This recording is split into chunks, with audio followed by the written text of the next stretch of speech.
Hello everybody and welcome back to Encounter Roleplay. My name is Will, I'm a D&D sex icon, and I'm back today with the full cast and crew of Call of Cthulhu Doors to Darkness.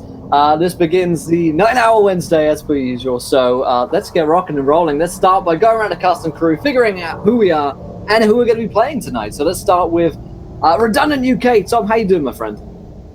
Yeah, I'm not too bad, thank you very much. I'm not too bad. Nice and cool in this hot weather, thanks to a very new air cooler machine that I just got, which was very nice. Looking forward to playing Sloan. We're in a very awkward situation where we went poking around a motel we shouldn't have, and we found a cult. It always happens to us, doesn't it? I mean, what are the odds? Why can't we just find, like, a closet or a cupboard or something? No, we find a cult. So yeah, I'm looking forward to see where this goes. Probably death, destruction, and insanity, as always. But it'll be a fun ride. And there's one more thing I need to do. One more thing. Oh, how many months? There it is, 22. Yeah, there it is. I don't know about you. Nice. That's a long time. God damn. It is. Cool. Well, let's go over to Greg. Greg, how you doing tonight? I'm doing well. I'm doing real well. I'm still here at the county clerk's office, but hopefully I will be back in full Cthulhu mode next week. But speaking about poking around at a motel, one of our people got in big trouble poking around at the motel, and that's going to come back to bite us in the form of absolute nausea, as I am already sick to my stomach thinking about it. Anyway, I can't wait to play Caster / Laszlo as we slash into this one. There's going to be a lot more running this season, I think, than last. Looking forward to it. I've stretched. Great stuff. And we also have Lindy with us tonight. Lindy, how you doing? Oh, I'm doing super spiffy. I'm just so excited to know what happens. This hasn't gotten weird at all. This is great. You know, Mildred thought she was maybe a little too old for some of this stuff, but apparently not. Age knows no limit to the things that can happen in Call of Cthulhu. So yeah, I'm just ready to see what happens. And, oh boy, get all excited. Ooh, nearly. Ooh, nearly. Great stuff. We also have Don back with us tonight. Don, how you doing? I am great. I haven't been able to get how last week ended out of my head for the past week. I think I'm playing Luis Delgado, and he's a different sort of character for me, and I don't think that he's ready to be where he is in this underground cavern with a bunch of fish zombie men and incest. It's escalated very quickly, and I can't wait. Speaking of escalation, Latu there with the 10 months gives his sub and Patreon Wild Magic Surge to Lewis, so we're gonna kick things off with a couple of Wild Magic already. It sounds like fun. Great stuff. And last but not least, we have Mr. Jonathan Pruitt with us tonight. Pruitt, how you doing?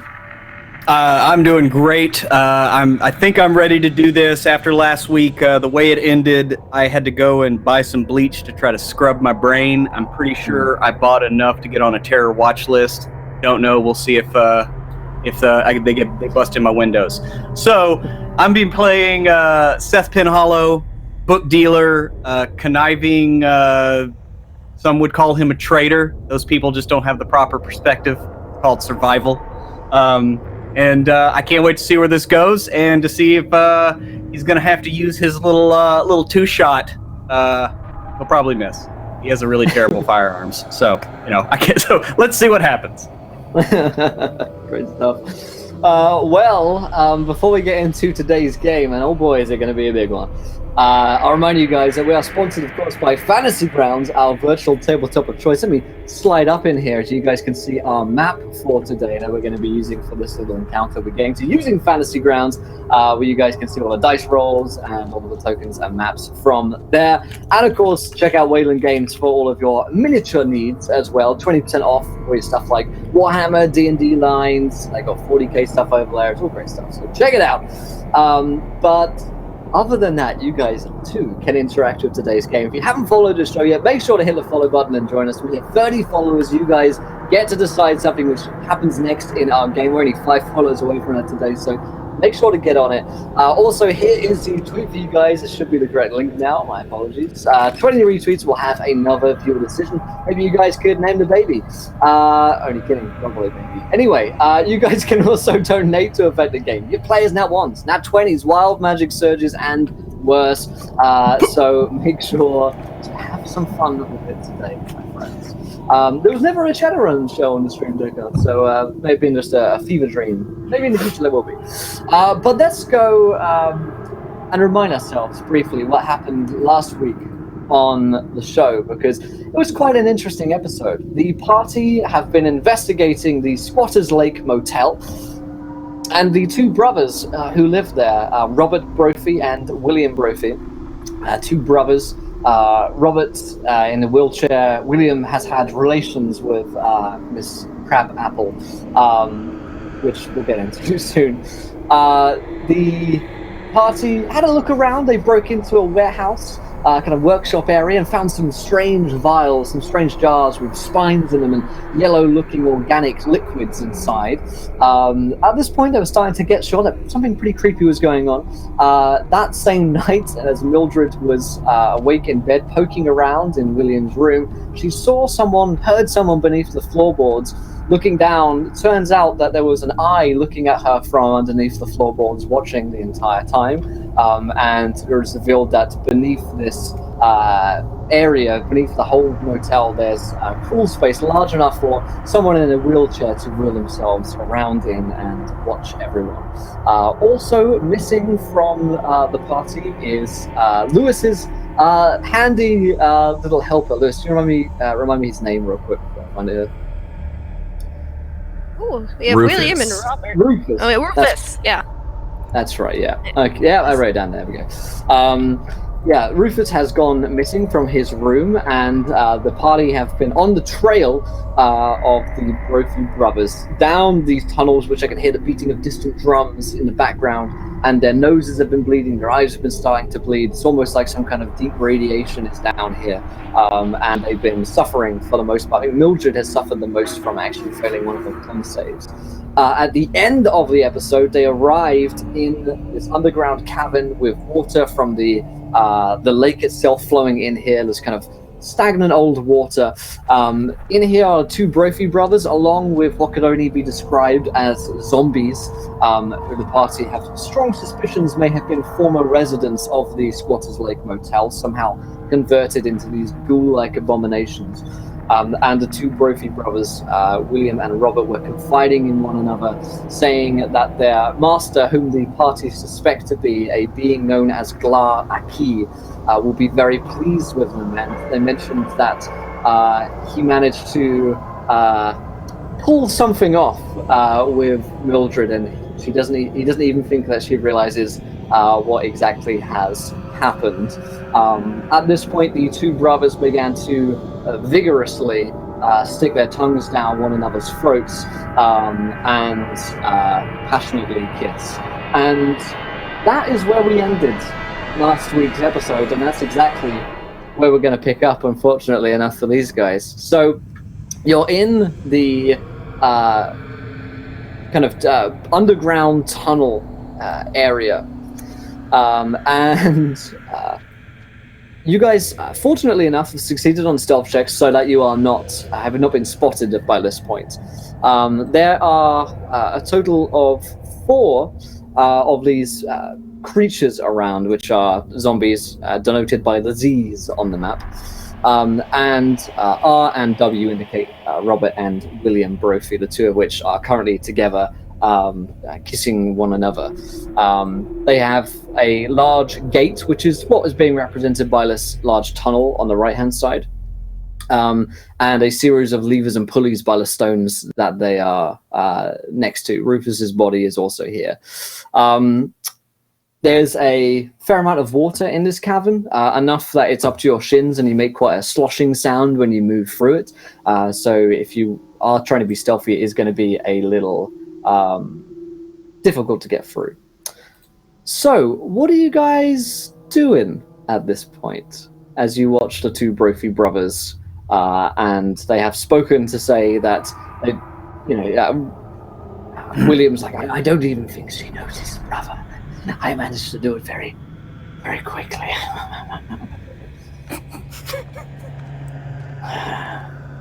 And Robert in a wheelchair just kind of grins this smile. He's a mute as far as you can tell, but he seems very pleased by all of this, and he's been watching the whole affair.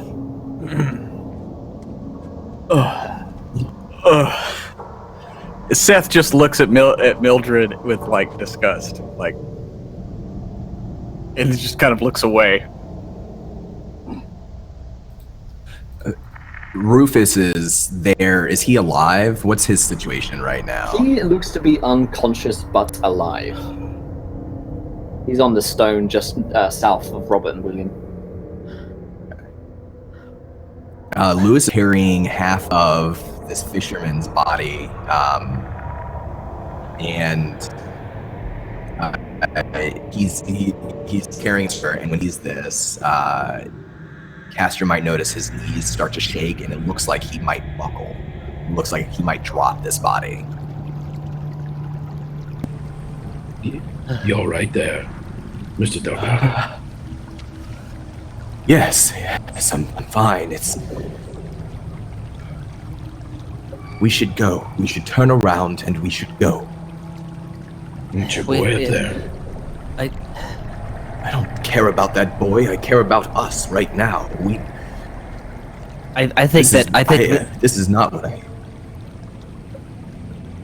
Mr. Delgado has the right of it. We need to go get the police or something. We can't. What are we gonna do? What are those things? And he's pointing at the zombies in the distance, like. Yeah, they appear to be once human, but the sanity check that you took earlier is clear to you that they are not alive. These things should not be in existence whatsoever. They have flesh sort of like sloughing off from them. They'll have parts of them missing, so fingers missing, maybe eyeballs missing, and they'll wear clothes from across the last 100 years or so, which would indicate that some of them have been down here for a very long time. They seem to be gathering around the stone where Robert is in his wheelchair. He has placed the jars with the spines onto the rocks next to Rufus.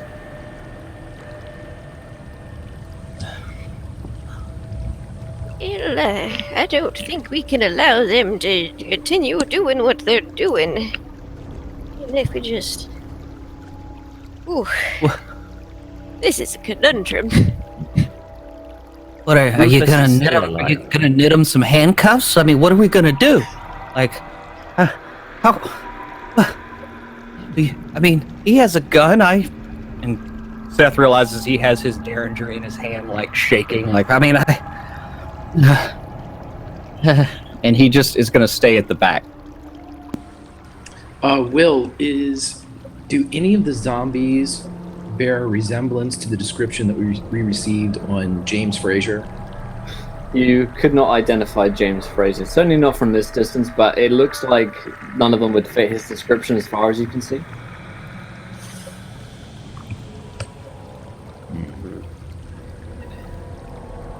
I believe we need to have a word with these two. We want to risk that.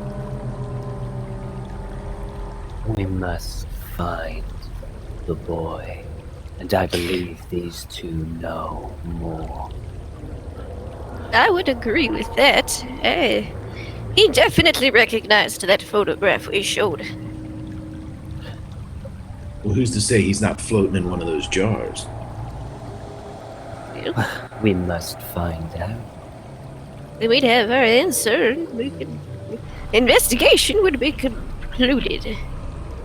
At this point, William is unclasping the jars as if they were like pots of jam, and he goes inside and grabs out the spines and turns with a devilish grin towards his brother and says, "The master will be very pleased with us." And very excitedly, he goes over to Rufus's body with the clear intent of jabbing the spine through him. Is Rufus still alive that we can tell, or is he just unconscious, or he's just a body? He's a prone body. There's no sign on him that he's been shot. You would guess that he's unconscious, but he could be dead. Yeah, that's the We thing. can't let them complete this ritual. Blockade's not very We good. need a distraction to get the others away. Yes, the corpseified fellows. We can handle a distraction. And he looks over at Laszlo. Excellent. So while you distract, we will go and disarm the brothers. I pull out my knitting. But all of us, do we all need to go? Perhaps a couple of us should stay behind to watch after the our friend here, this fisherman. I fuck that fisherman. agree. We got to cover the at the exit, so in case things go sideways, we have a way out, right? Oh, yes, Mr. Pinhollow and I, we both have weapons, so perhaps we can cover your retreat. Yes, perhaps you should help with the zombie fellas. If anything gets violent, you can intervene from your discreet location. Yes, of course.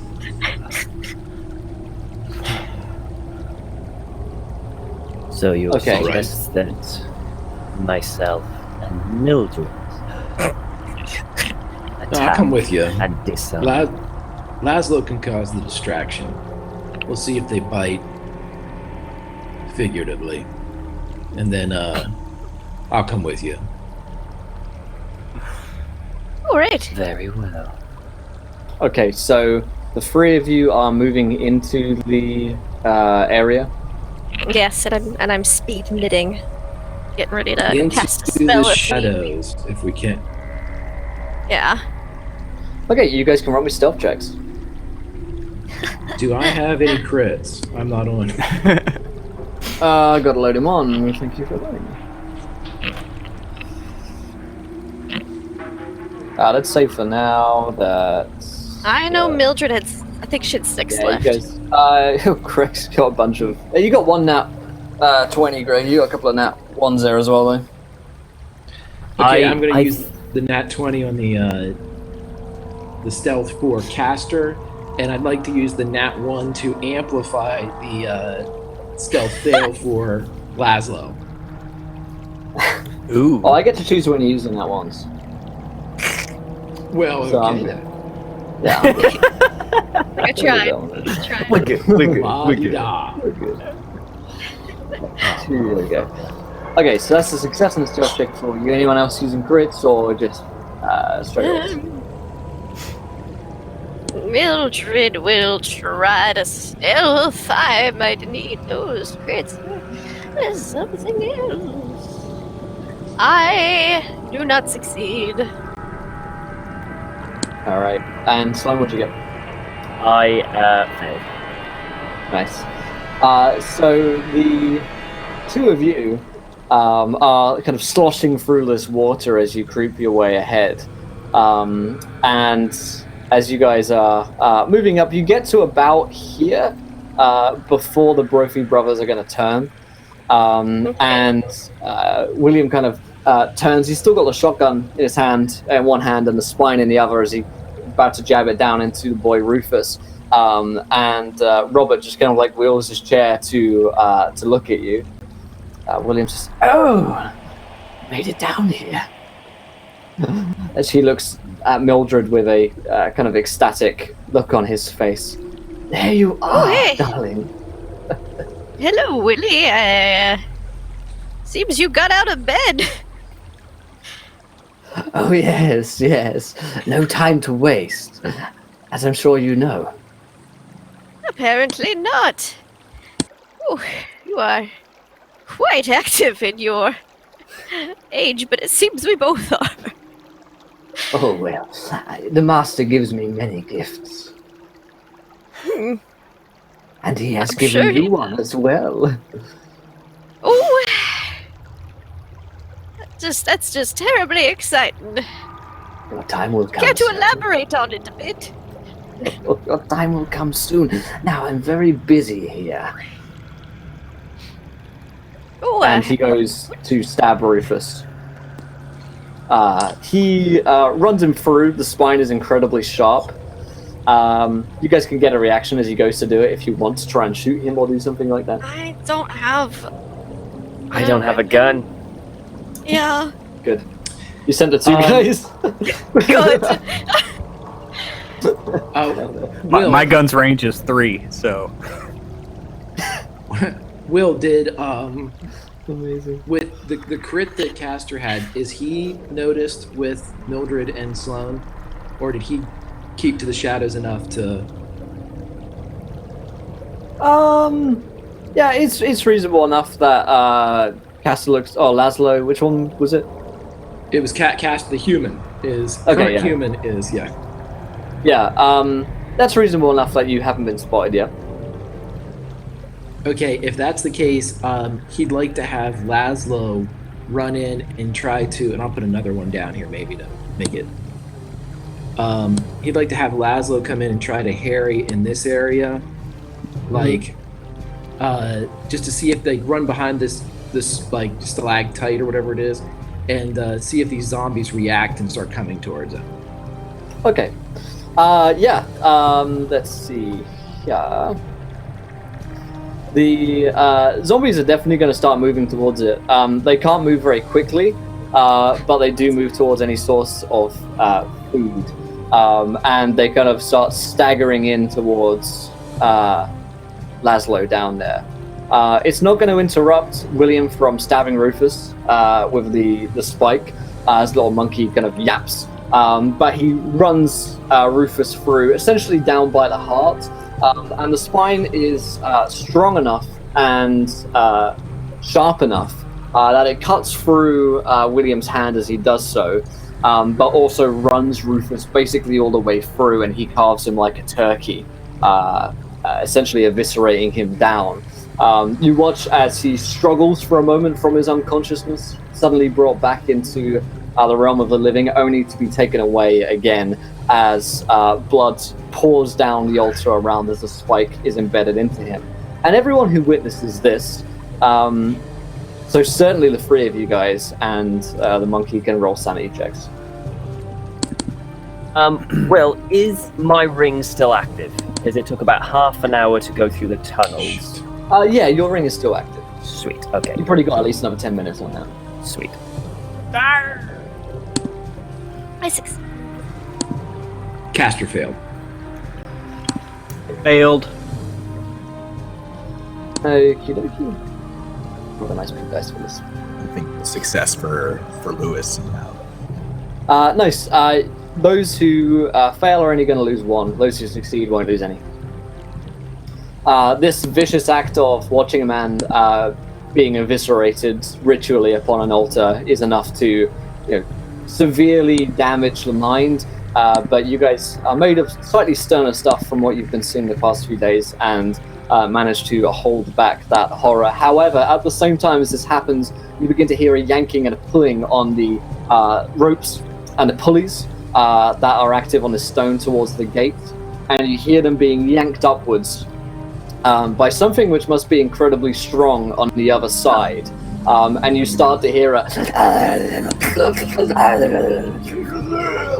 fish-like breathing of a large being on the other side.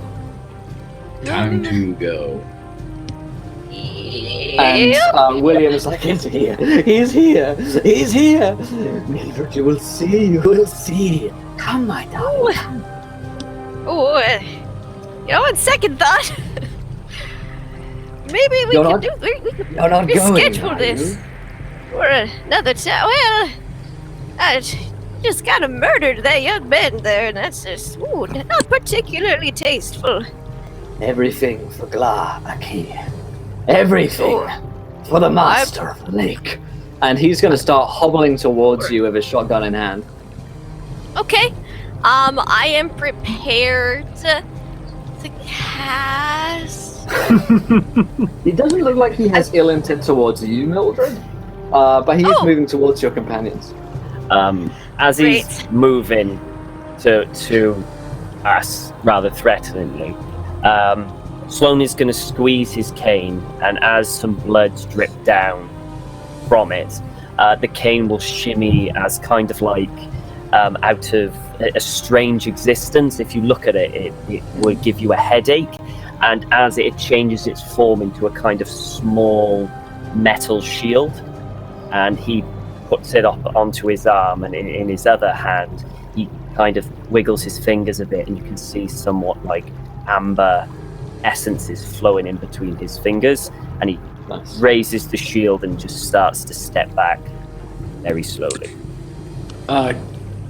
Castor pops out of the shadows, grabs Mildred around the neck, lifts her up in front of him, pulls out a 38 special and holds it to the side of her head as he backs up towards the tunnel entrance. I continue knitting and am preparing to cast either Deflect Harm or Spectral Razor.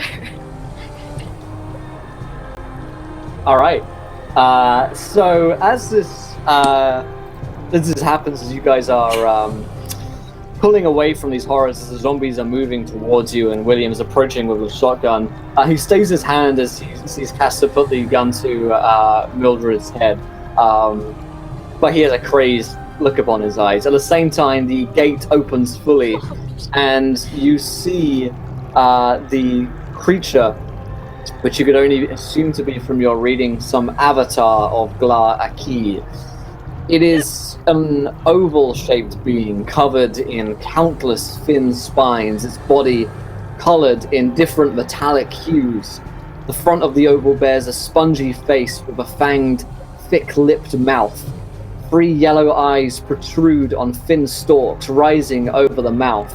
Its body pulses and shakes as it moves, making a loud vibrational hum that you realize to be the same distant drumbeat that you've been hearing down this entire time, the heartbeat of this creature. Covering its underside is a layer of white pyramidal shapes that it uses for locomotion rather than real legs. It pulls itself out of the gate from where it's being kept in the waters there, and everybody Another sanity check there. is going to roll me a power check and a sanity check. Okay.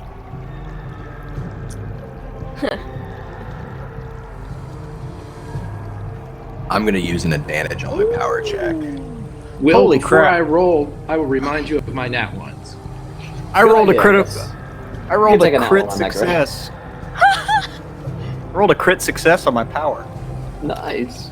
Ooh, I rolled an extreme sanity success, and I succeeded on my power check as well. Very nice. And hard success on sanity. Will, what would you like the nat 1 to be on for me? We'll take that on the sanity. So you can roll I a power. had In fact, a let's extreme. just use both other nat ones here and let's just spell both of them. I had an extreme success on my I didn't power, hear- and I don't Okay, roll well- sanity. We'll go through this here in a Yeah. second. Then. So, anybody who failed their sanity check.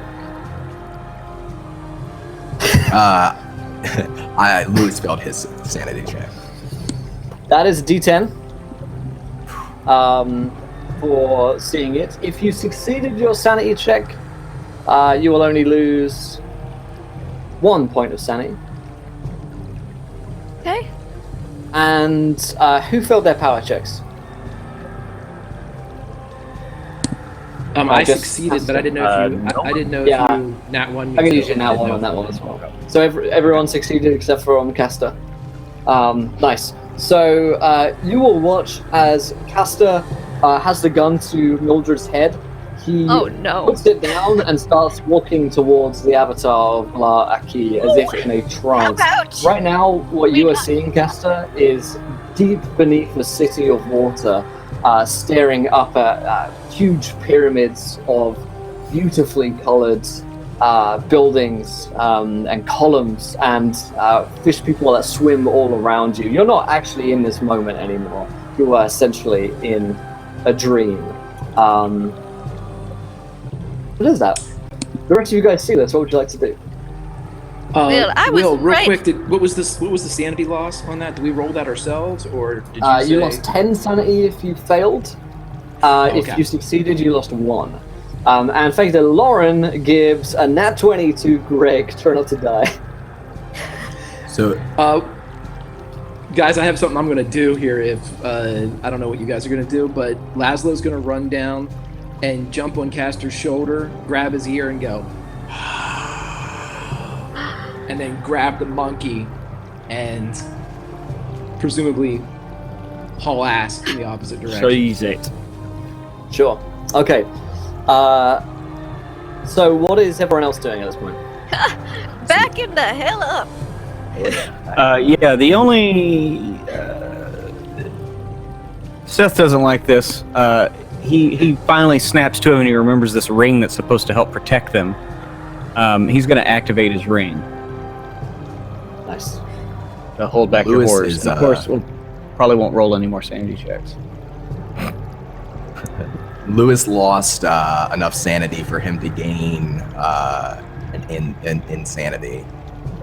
Oh, great. Boy. Okay, so Lewis, having lost all of that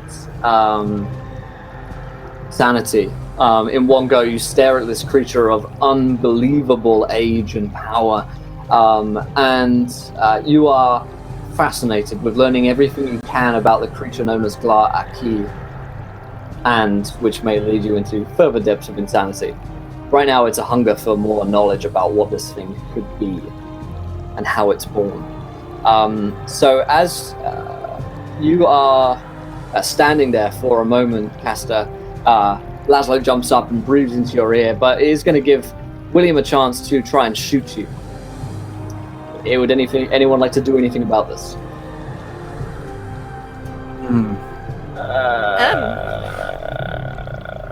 Sounds like a no. Could I get in front of him? Yeah, You can want to I? jump in front? Alright, I'll jump in front. Go on. Why not? I'll try at least. Do you want me to roll a dex to see if I can do it? I'll let you roll a dex. I'll let you know, though, if you do this, you are going to take the damage. Well, I've got deflect harm activated, so that'll take the damage, right? It might take some of it. It might take some. So there's going to be a dex minus 20. I have got a regular success. So with the minus 20, Oh, you're looking minus for 20. 95. Yeah. So you're almost there in time. Okay. Unfortunately for Castor, it's not quite in time, and he takes 9 points of damage from the shotgun as it rips him open. And you watch as William just has this gleeful look on his eyes. He barrels it down and just shoots Castor. At the same moment as Laszlo's breathing into your ear, Castor, you're back in a moment, and you've just been like torn up from the chest upwards. Do I have an option to dodge there, or is that during the transition between? Yeah, you're in a dream. At the Thanks, Strider. at the sound of the shotgun blast, Lewis, having kind of hidden back behind a rock, his eyes kind of wide and gleaming, snaps his attention from the monster, the avatar, to Castor and the man. And he's going to look at William and he's going to say, "You're not worthy." And he's going to storm out from behind his rock with his shotgun. And if I can, I'll take a shot at William. Absolutely. Now, is he standing next to his brother? At this point, he's actually moved in front of Robert. Robert isn't far behind him, Okay. but probably not close enough to get in a spread. Okay. Well, I'll focus on William then, and I'll use one of my crits. Take a shot. Nice. Roll that damage. All right. So that is.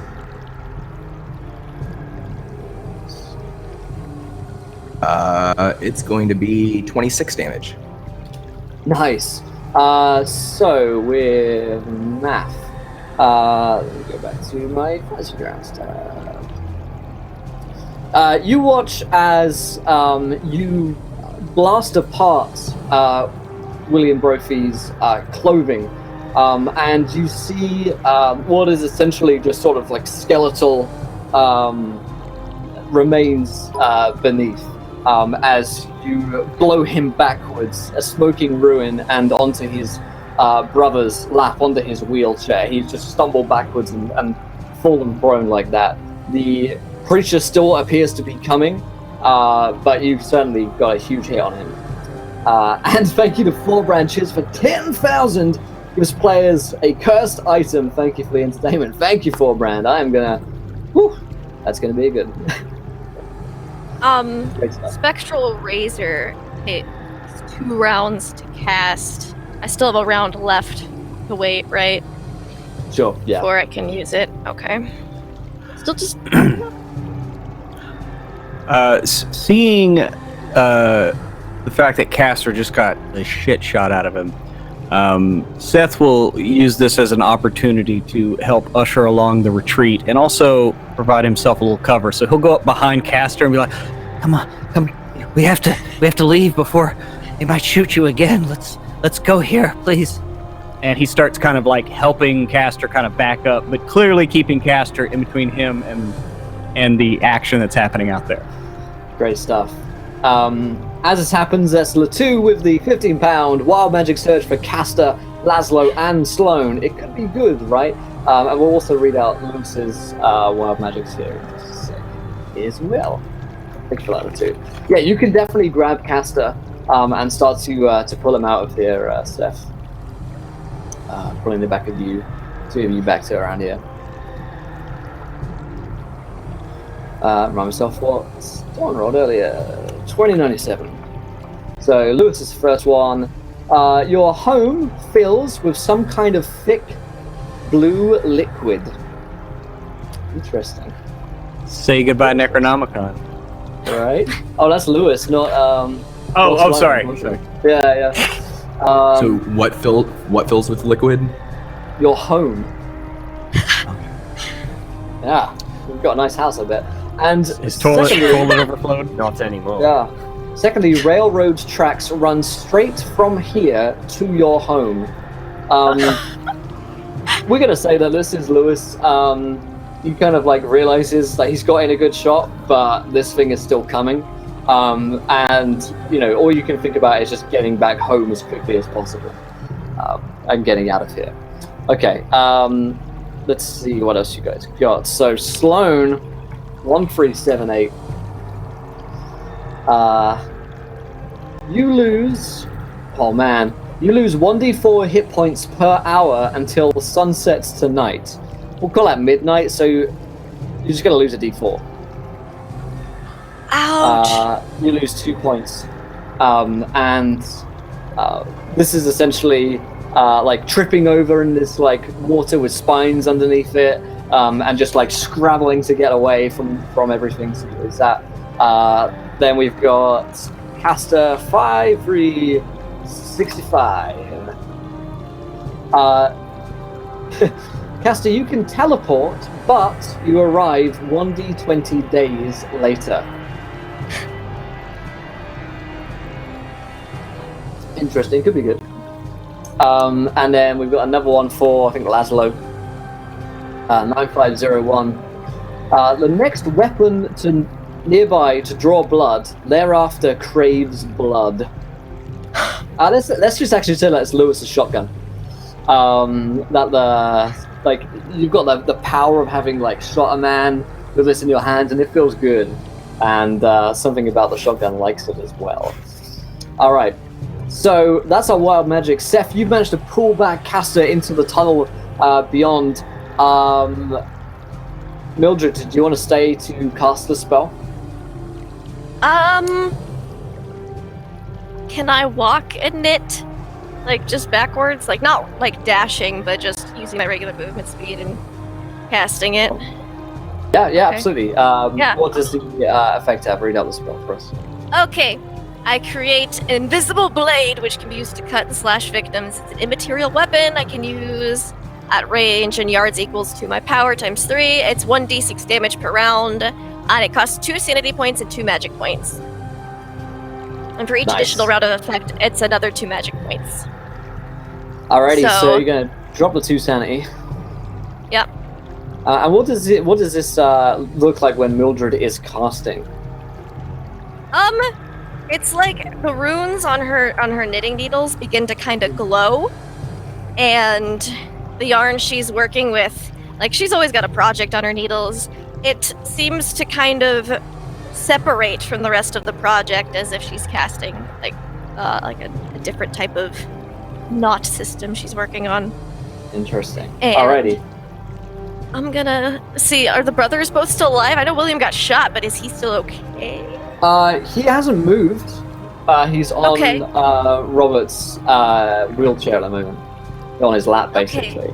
The creature is still coming at this point. It's basically next to them.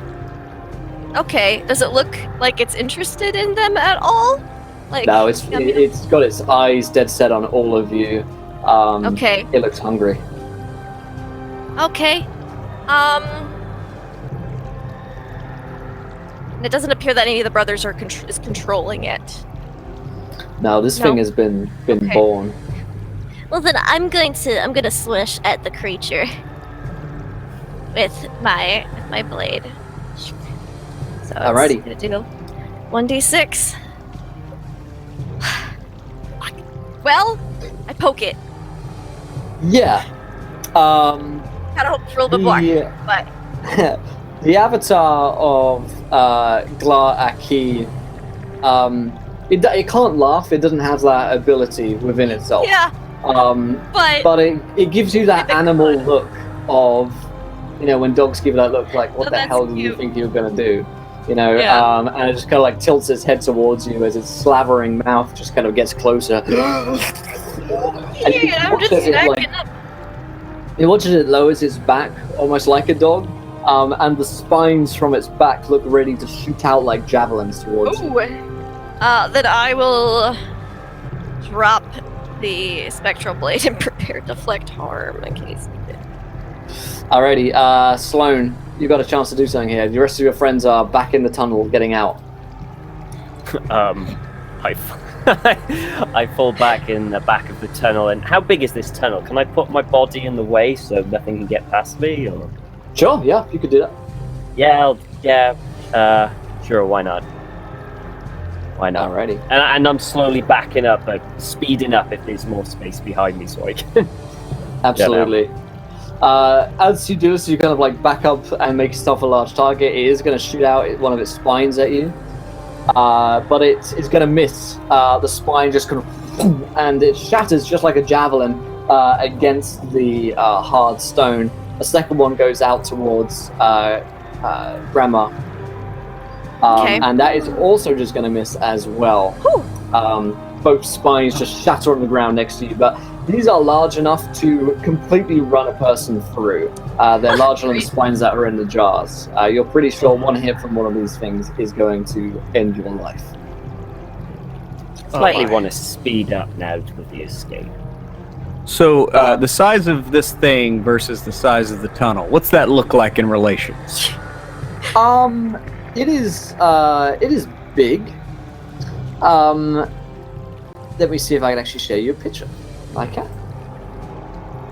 And there we go. It should show up for you guys if I clicked it right. There we go. So this is what you are looking at.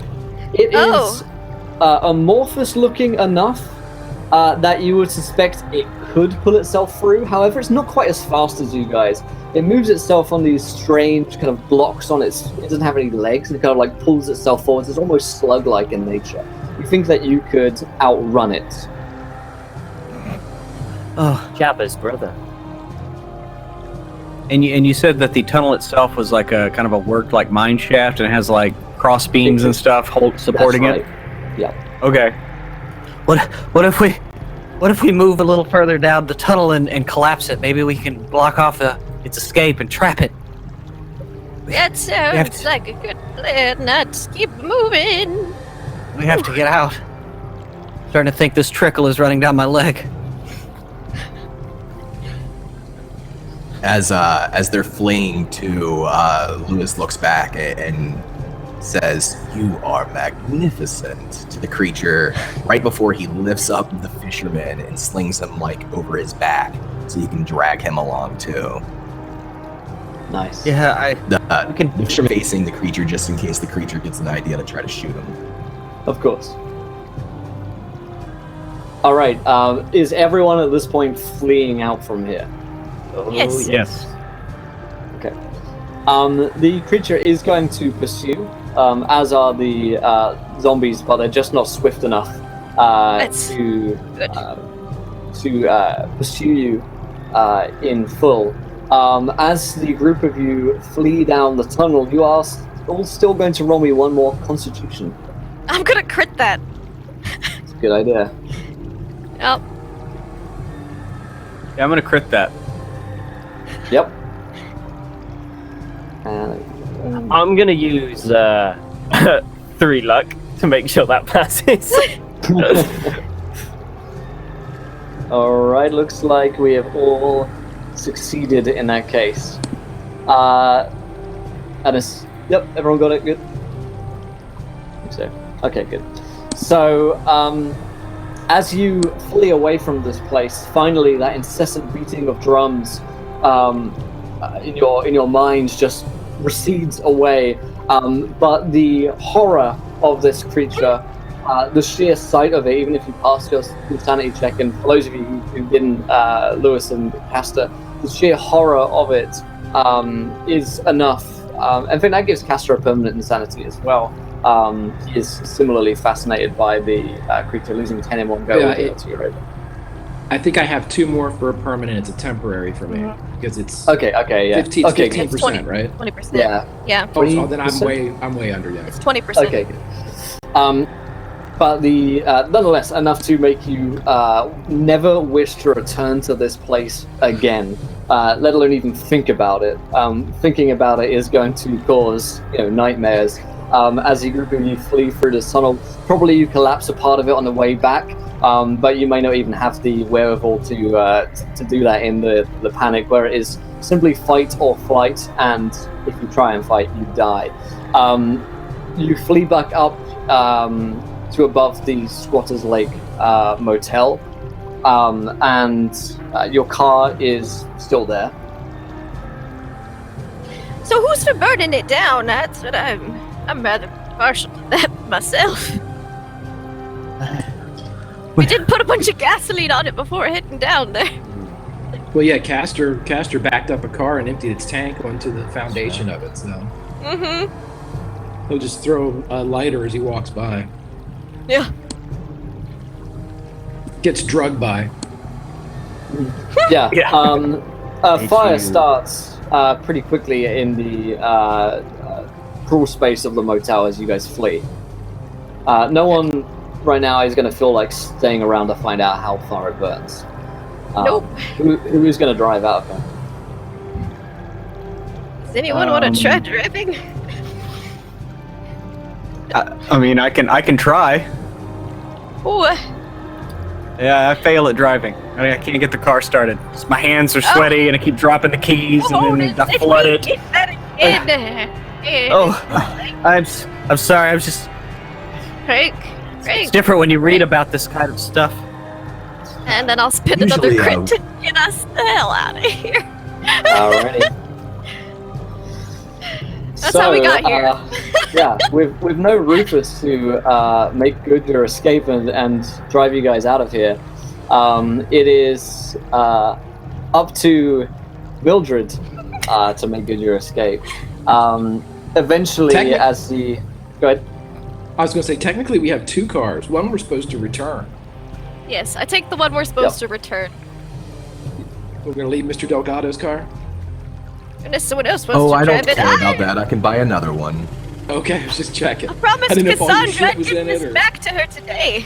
I mean, you just You're lost such a your doll. house in a puddle of goo, so I didn't know if you were... Yeah, and we didn't even see my stuff down there, right? It's gone. I'll just buy more of that, too. Let's just get out of here. All right. Do we want to go back to Arkham, or do we want to continue on to... what's the next city over where his girlfriend was? That he supposedly never made it to. Kingsport. Who do we want to go to? Hospital. Kingsport? Okay. Yeah, right now, Hospital. how much HP does Castor have right now? Castor is rocking a solid 5 hit points. Oh, we're Yeah, about so- the same. Unattended, your wounds are probably enough to, not kill you, but certainly have you in a very bad condition for a very long time. All right. Well, Kingsport is a lot closer, right? It's just around the bend. Yeah, if you keep heading northwards, you'll definitely make your way to Kingsport. Okay. Well, since that's the closer destination and he needs a hospital, we'll go there. Okay. Okay. The drive is going to be still an hour or two through the boggy and That's marshy better than the swamps. 4 or 5 hours. Yeah, back to Arkham. You're fairly sure there must be a hospital in Kingsport. You don't know exactly where it is, but following signs will. At least the doctor. Oh, can I try to first aid him? Like before we take off? Yeah, you can roll a first aid. Well, do you want to stay around? That's the question. If you want to stay around long enough to give Castor first aid, then yes. I suggest we carry on. Attempt first. Yeah. We'll get out first, and then I'll try to stabilize him more once we get to Kingsport before we find a doctor for actual medicine. The meta pigeon says, someone that's not driving can first aid me. Hoot hoot. I'm just really good at it. Yeah. Anyone else in the back is able to try because Mildred is busy right now. I know you pricks all have at least 30, so don't forget. Yeah. Well, So, do it. I could attempt. Yeah, Seth will try to take his tie off and stave off some of the blood and first aid. Yeah, no, it's not happening. Here, maybe Lost you my- try to tie it this way. And I've lost my use, like, tie. the other shot.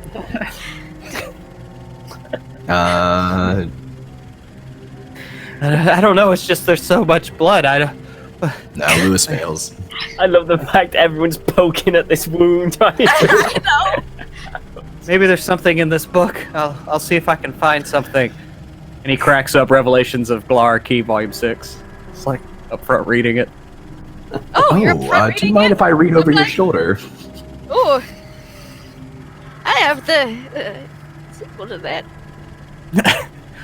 So I have the sequel to your sequel of mine. About impregnation in there. I'm a bit concerned. This has some text on talking to Glarkey. I'm not to the end yet, so I don't know what to make of it. Just keep reading. They will. He just kind of goes quiet in the front seat. Drive. After about an hour's drive of Seth reading and people trying to unsuccessfully help Castor, Mildred driving along the way, you will come along the main road to essentially what is a blockade. They put up basic fencing and a big yellow sign which says no driving past this point. That seems a bit odd. Do we see a city inside? Is it just the roads kind of out? Or is it middle of nowhere? Yeah, you're in the middle of nowhere. This isn't good. What does This the isn't side good of the at road all. look like? Is there possibility to go round it? No, it looks like it's been pretty well boarded up. You could go through it if you really wanted to.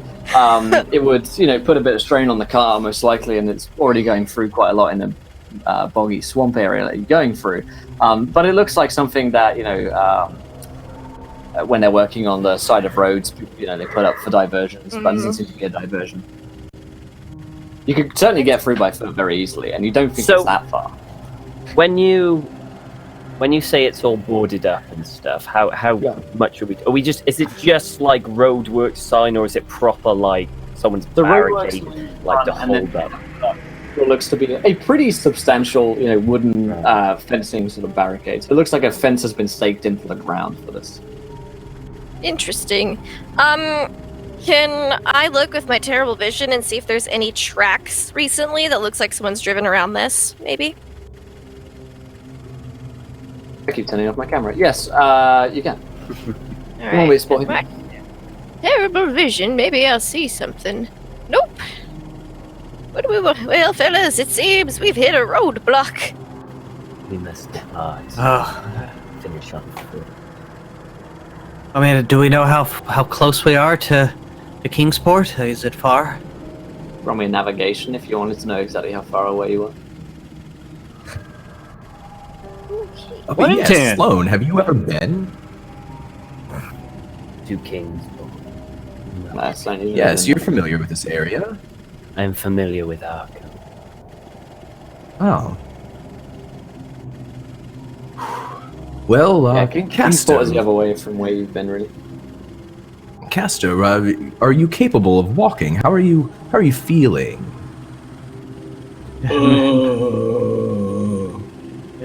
I think we should just keep driving and not heed the sign. You wish to smash through the barricade? Yeah, I do. Maybe... or we could remove the barricade and then drive through it.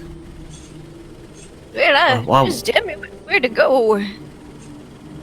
Well, while we have a minute, maybe Mildred, I mean, you know something of first aid, maybe you could help out. He looks back at Castor, who's just bleeding everywhere.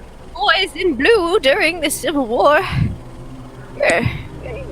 Just put it in the park. I think my grandfather was in that. Ooh, which side was he on? I'd rather not say. Alright, let's see. First aid, if I could read my sheet. There we go, let's see.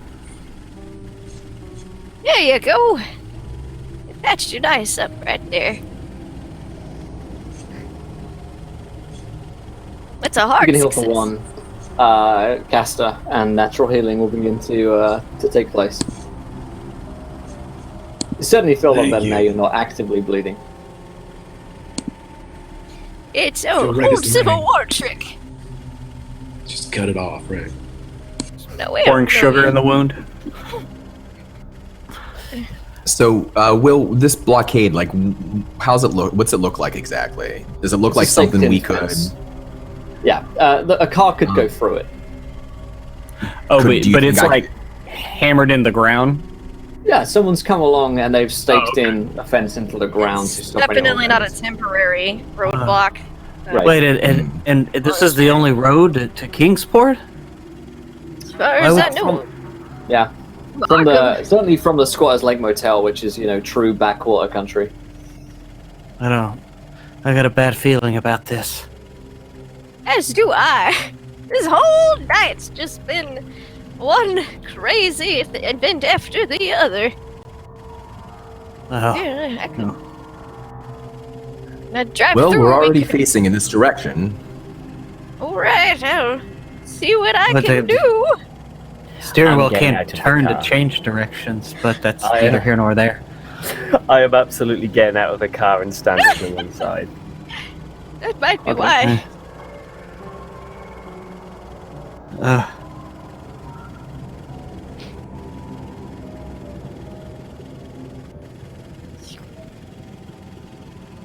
So you're gonna drive it through?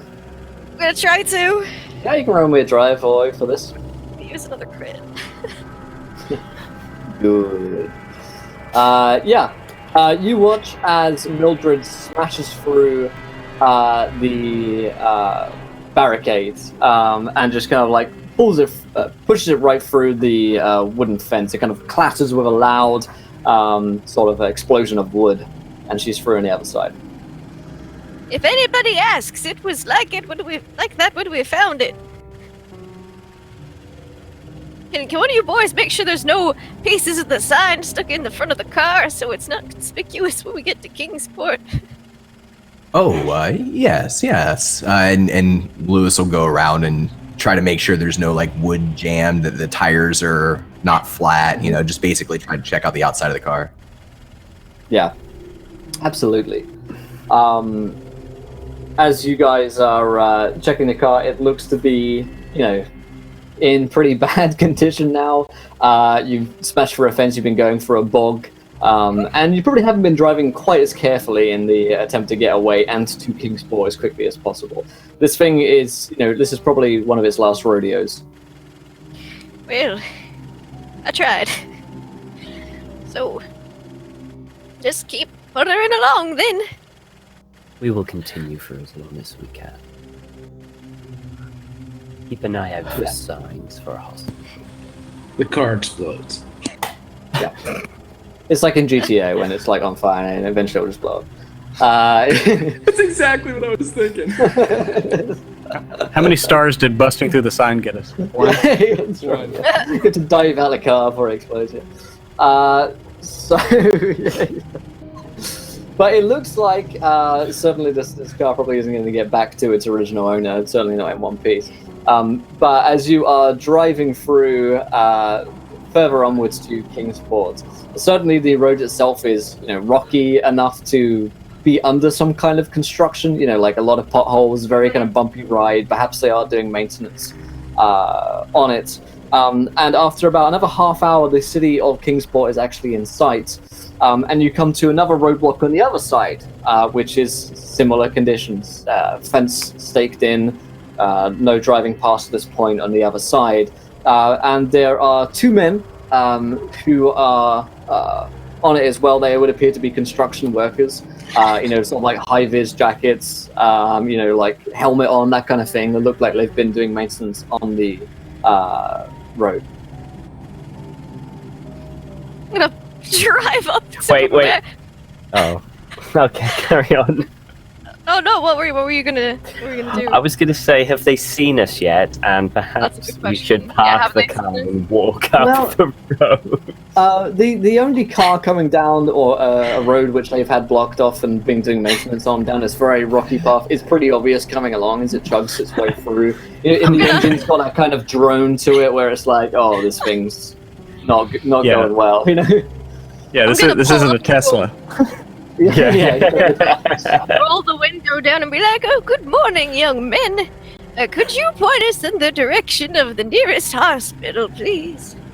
The one of the guys kind of comes over and his mate is behind him, and he says, "What are you doing on this road?" We're driving to Kingsport. This is Kingsport, right? Yeah, but I mean, it's in the signs. There's one on the other side. There's a big blockade up there. There was no blockade. Just drove right on down this road. He looks at the wood caught in all like the wheels, like busted up nature of the car. No way you're getting all the splinters out of that thing. And the huge dented, exterior of the car. I didn't say It's like the in the actual background. sign lodged into the engine. The guy in the back who's been shot. we have a bit of a medical emergency here. Yeah, we had a hunting accident. It was terrible. You can roll me it's a quite fast. You can roll me a fast talk here, Fast Mildred. talk. Can I roll Steph, you like can roll a one as well. charm or a persuade? No, this is definitely a fast talk situation. How many crits do I I have? got a hard success. Yeah, Nice. I'll use one of them. I'm not good at fast talk. I'm good at literally every other thing. Talking wise. Alrighty. So, he seems a little bit more convinced by this than perhaps he was before. Right. Well, if you need to get to the hospital, then if you keep going up to Kingsport 30 minutes, you won't be able to miss it. Just follow the signs. Oh, thank you so thank you. much, young man. His friend behind him says something to him, and he's like, "Oh yeah, names to come through. We have to take all the registration of the cars that come through here." Oh, it would be Cassandra. His friend goes on a little clipboard and writes it down with a little stub of a pencil that he's got left, and they let you pass through. He basically will part the fence for you and let you Okay. Cool. I'll drive through and go to the hospital.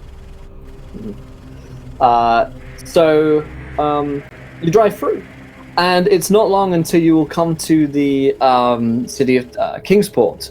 It is another seaside city, like almost all of them around here in the general Arkham Miskatonic Valley area. And by the time that you're coming in, which is to say around 2 or 3 a.m., there is no way that anyone else is already around here. It's pretty quiet. However, as you reach up to the Kingsport General Hospital, there is parking spaces out there, and the hospital looks to be open. Well, let's all get some medical attention. Yes. I believe we're all a Suggest we bit have- bloody-nosed and such. Yeah. All right, so I'll park the car, and then I'll escort everybody to the hospital. Absolutely. You jump out and into the hospital. Everyone getting out as well? Could all use some Yeah. band-aids. Yeah. You step inside. The General Hospital has a few drunks who are kind of around and look like they need to be taken to, the accident and emergency room. And there is a nurse in overalls who is at the desk. She looks up as she sees Castor, who's clearly been shot. Oh, goodness. Come through. Oh, thank you, young miss. Now, what's happened? Terrible hunting accident. Yes. You're camping, and yes, we. It was terrible. It was an accidental discharge, and so here we are. Oh, just blood. So much blood. All right, come through. I'm going to need some names. And she gets like another clipboard as well. Mildred Crabapple. Okay, and are you his point of contact? Yes. Okay, and his name? Oh, his name is Castor. Castor. Okay. Second name? Edwards. Edwards. Thank you. Okay. And she kind of rings a buzzer, and he is quickly brought through into a hospital room. And doctors and nurses start fussing over him. Okay. You guys are kind of like pushed out of the room, Yeah. and there's like the nurse. Got bloody noses. Yeah, the nurse says, "Can I get you anything as well? You look a little bit." Oh, that would have been lovely. We had I think we were at too high of elevation or something with that. All of us have a bit of nosebleeds going on. Of course. I can get you each your own rooms if that's something you'd like. Stay the night? Yes, please. Oh, yes, please. That would be very nice. Of course. We'll come through to Wing D here, and she leads you into your own rooms. It doesn't look like the hospital is particularly busy at all. Okay, and what was her name again? Her name is Lucy. Lucy. As you sit down and get some rest, let's see. Yay. You guys will be able to heal for 2. Yay! 2 health is restored as you get down and whatever drugs you need and general sort of clean up and look. However, nothing can cure the sights that you have seen as you rest in the Kingsport Hospital. For those of you, particularly those of you who failed that sanity check on the Avatar of Galar Aki, it's all you can think about when you close your eyes. The visions of that fleshy abomination haunt you. Castor, you quickly fall unconscious. You're probably just holding out for the trip back, and you are quickly sedated and drugged. You each have your individual rooms. They're not much, it's a simple sort of hospital bed, and there's like a newspaper there as well. Simple food will be brought to you, and anything that needs to be settled up can be done so, most likely through Mr. Delgado. Lucy will inform you that there is also a telephone should you need to make any calls to Castor's family, noting that, you guys haven't said that you are his family, so if any calls need to be made, there is a telephone. Okay. And you are left to it for the night. The late night kind of staff are pretty quiet. It's, a skeleton shift. Okay. Okay. Seth will read for a couple of hours. He doesn't like to sleep much. Nighttime is for reading. So he'll read for a couple hours till he thinks that everyone's gone to sleep, and then he will duck his head out and look around and head down to the phone. And I don't know if he gave me like a card in the slip of the book that he gave me or what, but he will go down and dial the number for Prospero. Yes, Prospero is definitely giving you his his calling card, which is on the front of it. The sign, the symbol is that of a hunting hawk, and on the back has his number. Okay. You ring him up, and he picks up almost immediately. Yes, who am I speaking to? It's Seth. It's Seth. Ah, Mr. Penhollow. A pleasure as always. Right. Yeah. Yeah. I was just calling. We made it to Kingsport. We stopped at the motel. It was awful. The noises were terrible. It was absolutely disgusting to listen to. And then they summoned the avatar of this thing. And then that was gross too. The avatar of Glaaki is real, then. Fascinating. Oh yeah, it's trapped beneath. Oh, I don't know if it's trapped for long, but we collapsed the tunnel. It's under the motel. That's really it. One of the guys got shot. We're just staying the night here. Mr. Edwards, wasn't it? Yes. How did you know that? Fine guess. My intuition is still on point, it would seem. Well, yes. Glaaki, did you find any more books on it, Mr. Penhollow? Yeah. Found one. Yes. Excellent. Good. Well, hopefully you will be able to read up more on it for any future encounters you might have. Hopefully not. Here's a word of advice for you, Mr. Penhollow, one which very well might save your life. You should leave this hospital tonight. Just you. Just what? What about my compatriots? If the others are gone, they will follow all of you and kill you. I wouldn't want that. Who's they? What do you mean they? My advice is within 20 minutes that you would leave this hospital and go somewhere else. Pub, a tavern, a bar, or some kind of hotel, anywhere really that is far away from here. Take the car and leave the others behind. Why?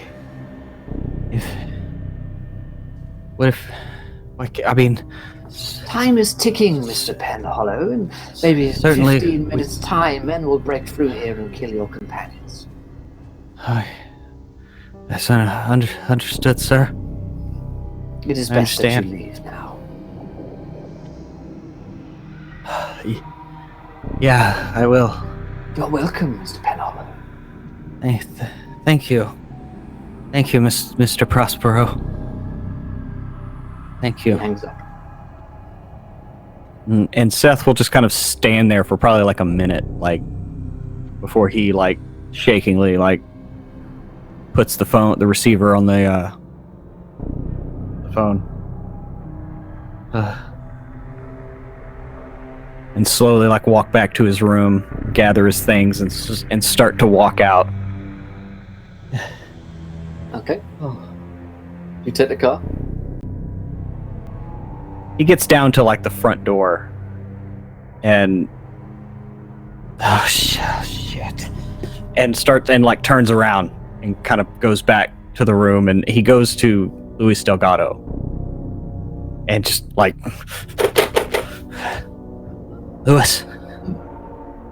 Louis he hasn't been sleeping. He hasn't been able to sleep. He's been thinking about Glaaki, and so when you whisper, he hears you, and he says, Mr. Penhollow, is that you? Please, come in. Yeah.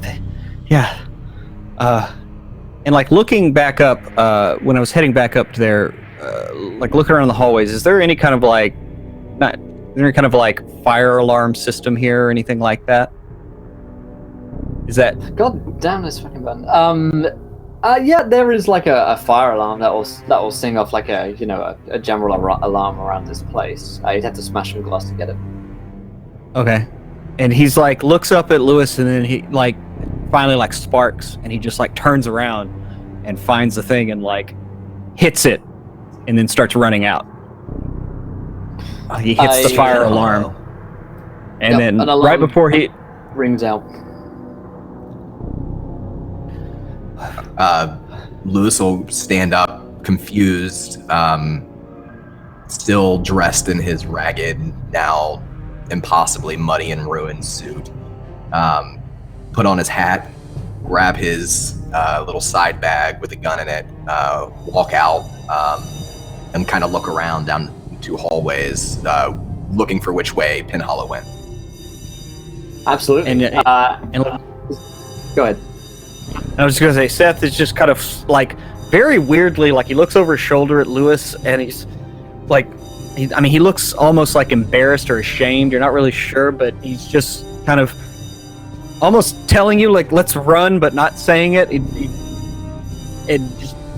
just looks very, very nervous, and he's just looking through down every doorway, every hallway he walks by, and just generally is trying to scurry out of the hospital. Mr. Pinhollow, please, the car, make sure it's prepared. I will gather the others. I think he gets it. He understands that this is a situation, even though he doesn't know what the situation is. Yeah, start running to the source of the potential problem, emergency. So there's a fair amount of pandemonium of stuff running through around. And Lewis will pound on, I think first he'll go to Mildred's door and just open it up and say, Mildred, there's a problem. We have to leave and get in the car right now. Okay, well, let me just... Yep. I'll have Mr. Sloan find you and help you. And then he'll go to the Sloan's door and knock on Sloan's door. Say, Sloan. And he'll tell him the same thing. And Mildred, she could use your help getting to the car.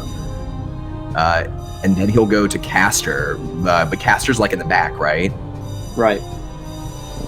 Yeah, he'll go try to make sure he can get to Castor before anybody else does. Okay. Sloan and Mildred, you are alerted as the alarm goes off, and then Lewis knocks on your door, pounding that something is occurring. You will spot Seth almost at the kind of reception area. What are you doing? Well, good evening, Mr. Sloan. I thought we were going to get a night's rest, but apparently not. No rest for the wicked. After you, Mildred. All right, you. And Sloan will walk with her out. Okay, the two of you walk out and reach Seth at the door. At the same time, Lewis, you're going to arrive at Castor's room. Is there anybody in there right now? Come again? Oh, is there anybody in his room with him? Not at the moment. They've left him to it. He's sedated though. Okay. He'll see if he can kind of shake him awake to see if he'll stir. Laszlo would be in there and is eyeing you suspiciously whenever you come in and kind of whenever you get close. Don't worry, I'm not going to hurt him. There's a situation, and we have to... Why am I talking to a monkey? He'll try to shake try to shake Castor and see if he'll wake up. With a strong enough shake, Castor will wake. What? Mr. Edwards, I'm sorry to wake you. I know this is all confusing and you are in a lot of pain, but we have to go right now. So, is he like on those bells? Mr. Pinhollow, he pulled the fire alarm, and I'm not sure why, but he seems to be very frightened of something. So, we're going to join him in the car. Is he on a... Are you on a wheel thingy? Wheel thingy. Can I gurney you around? Gurney, that's right. They have him on a unicycle. Right. Yeah, he's on a bed, not a gurney at the moment. Okay. Hold on. Here we go, and he'll start to gurney him out towards reception. Okay. Yeah. You can begin to do that. Roll me a strength to, pull him onto a gurney and start pushing him around. Ooh, I'm gonna use. Yeah, I'm gonna use an advantage on this. Okay. My last advantages.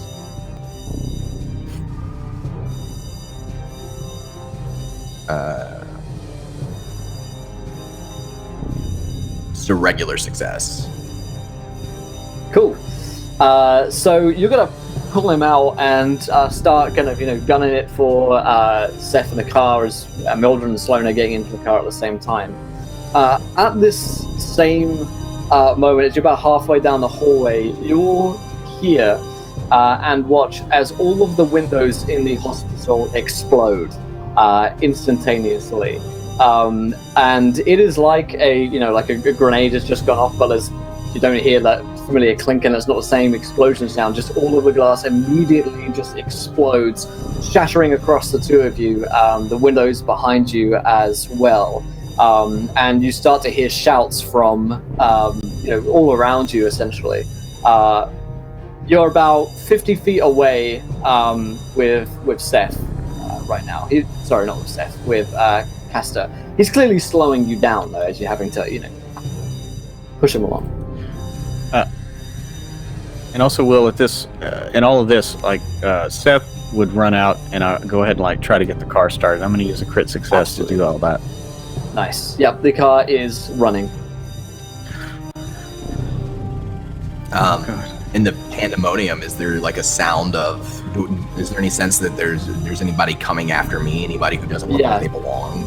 You begin to hear the shouts of seems like men, and where your guess it would be military commands are being shouted as well. You hear boots on grounds. Okay.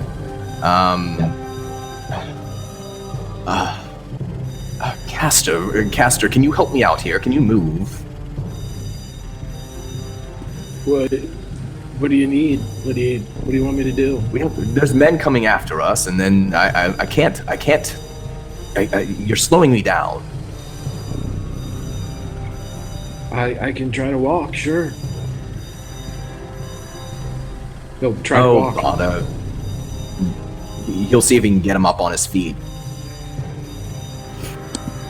Sure. If you want to pull him by his feet, it's another strength check to get him there.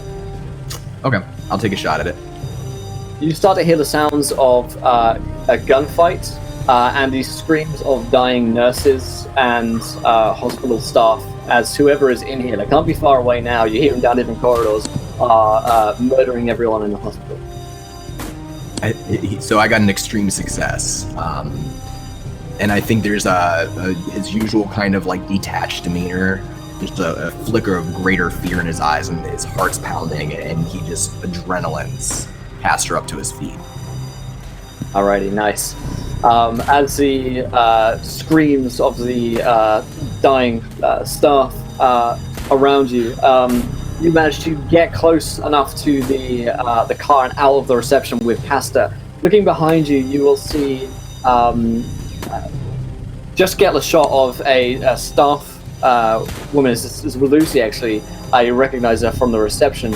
She's just running just behind you across, and you watch her get gunned down by a shot to the back of the head. And following behind her a few seconds later is a man who's probably stands about 6 feet tall, and he has a helmet on, which has a mask of a skull over it. So the helmet actually fully hides his face.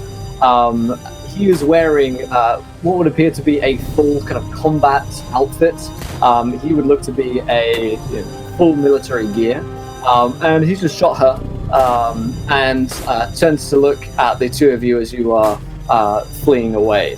Behind him, the rest of his unit are forming. How close are we to the car? You're like a dexterity check away. Will, can I use? I think I have a nat 20, right? You do have a 20. You do indeed have a 20 Can I left. pull out the 38 and take a shot at this guy for a crit? Absolutely, yeah. Give him a shot. I can do that. I don't even need a reason. That doesn't find the damage. Ugh. So it'll be 9 total damage. Nice. You clip him through the shoulder, and he kind of staggers back for a moment with a snarl, and with a distinctly English-sounding accent, clearly not the local to this area, he says, "Howler, fuck," and he's going to shoot you back as you're diving into the car, presumably. He's going to roll. Can I try to stop him by also turning my shoulder with my shotgun? Let's roll a dexterity to see who does it first. See if I can raise him first. Okay. I'll use a crit. Okay, nice. And you are there. Cool. Roll the attack roll. All right. I think that's your last crit, yeah? It is a fail, so I miss. Nice. You shoot it out. The spread goes a little bit wide of him, and he lowers his gaze for a moment. Okie dokies. 2 of those. He gets 24, which is going to shoot Castor. Let's roll it out.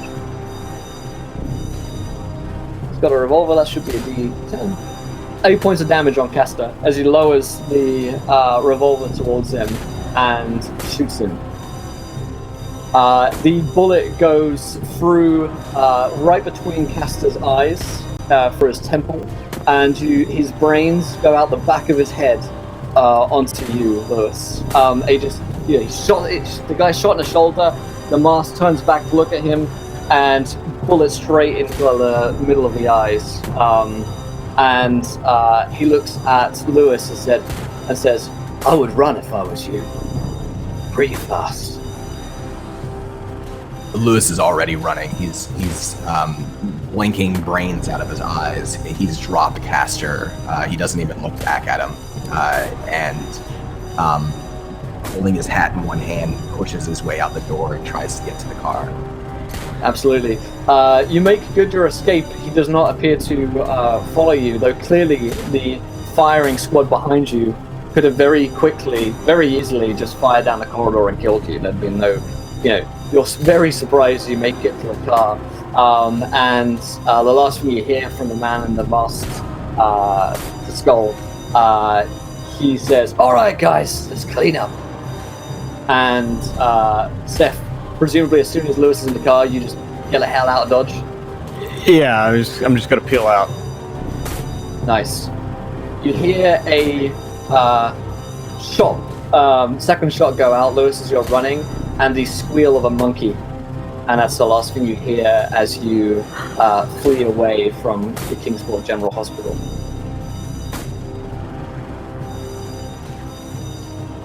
Where do you guys go? Oh God! What do we do?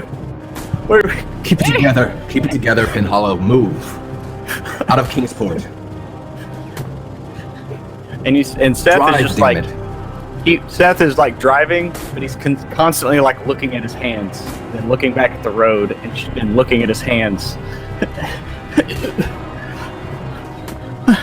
They're just killing everyone. Everyone. Are you going back down back down that road that to be out of Kingsport? Yes. He's going the only road that he's been on, which is right back towards the sign.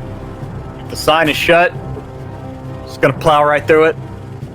And the sign is shut. You can roll me a drive auto. Moreover, the nat 20 that. Yeah, good idea. Moreover, the 2 men in the high-vis jackets, the workers who were here before, no longer appear to be using their clipboards. Instead, they have both drawn pistols as well, and they are shooting at the car. Okay. They're going to both try and get you here. This is on Seth. They're going to shoot for the driver. It's a miss on a 47, but a success on a 25. as the two of them just get pistols out from their jackets and shoot at Seth. It's going to be a choice right us. 1 point of damage as a bullet just deflects off from you and barely gets you, but still enough to scrape and hurt. And you plow through the blockade, the car on its very last legs, as you are out of Kingsport, the chaos behind you still occurring. Okay. After this moment of chaos, you keep driving as far as the car will take you, which is for about another 10 minutes before this thing, which has been shot, gone through a bog, broken through several blockades, and fairly poorly treated in the first place, finally gives out, and the bonnet of the car just starts to catch a bit of fire. There's smoke coming out from it, and the engine just grinds to a halt. The sounds of the gunfight and chaos behind you fade away, and you are left out about 10 minutes out from Kingsport. You weren't sure if the two workmen are following you or not.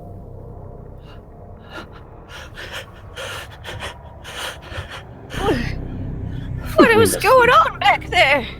We must leave the car now. And Sloan will get out. No, we gotta go. We gotta go, don't we? And Seth slowly extricates himself, starts walking, clutching his bag. Lewis will offer to help Mildred out of the car too. Say, Sloan, Sloan, in this situation, I think it best if we defer to your judgment. Did you see those men back there? Did they look familiar to you? They don't look familiar to me, do they, Will? You have never seen anything of that sort. You're used to very sort of, like backwater cultists with a knife and some crazed god on their side, but this was like a professional unit of soldiers, as far as you could tell. No, this was a professional unit, and there are only two organizations that I know that could do such a thing: the Symphony and Caligula. I strongly suggest that we move away from this car into the swamp to regain our thoughts. Should we leave the car in the road, or should we try to hide it to throw them off? Leave it. Okay. We don't know how close they are behind. Okay. Yes. And then Yes. Head into the swamp. Okay. You head into the swamp away from the car, bringing your bruised and battered bodies with you, and leave anything behind in the car that you can't take with you, basically. The woods themselves at this point are very cold. You're coming up until about 5 or 6 a.m., so it's almost dawn, but it is that sort of half light where there's almost light coming through, but it's still pretty dark in this area. Around you is bog and swamp and trees and the sounds of creatures that live here. You're pretty quickly lost, which is where you want to be. I don't suppose there are any dry areas around here, like that's not soaking wet. Just somewhere we can stop. Yeah, there are certainly points if you trudge for long enough, which are drier than others that aren't just like in water. So you probably after an hour of trudging through this mess find a dry enough spot by a tree, a big old tree that you can kind of sit down in and regain your senses. For watching your friend die, Lewis, roll me a sanity check.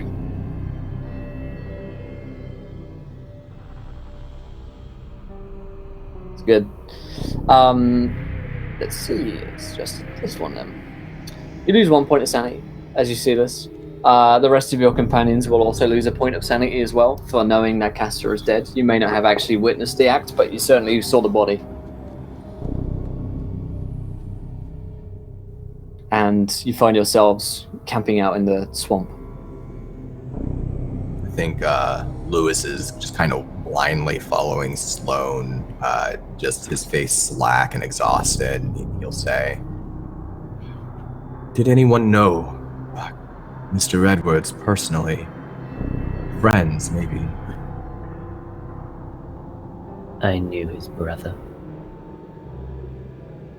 Oh, but I did not know. perhaps. He seemed like a good man. Perhaps we should get his brother the news. His Such brother a nice is dead. young lad. So terrible. Oh, It's terrible. well, It will yes, occur but to Seth that the only reason that any of you are alive is Prospero.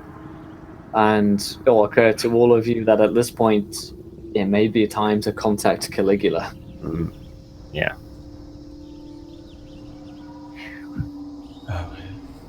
where are we headed? Is there a town? Or... We should It's get Dunwich someplace is the Oh, Arkham is contact the Caligula. closest.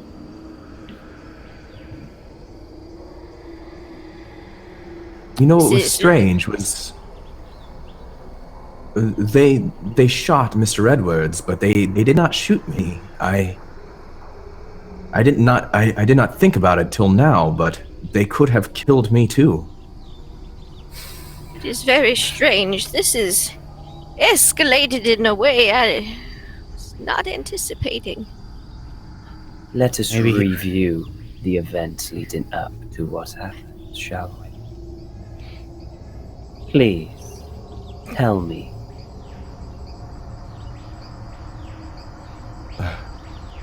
It happened so quickly. I was taking Mr. Edwards out of his room, and he was able to get up to his feet, and we were almost through the door when men,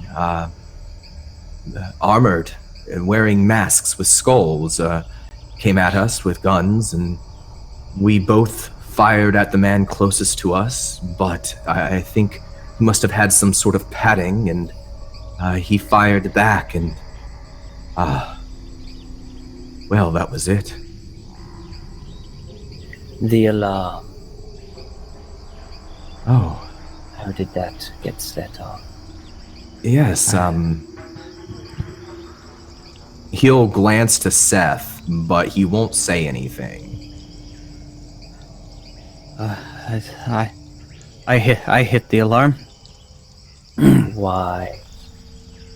because we needed to leave. That's why we had to get out of there. Saw what Did you happened. You saw them coming?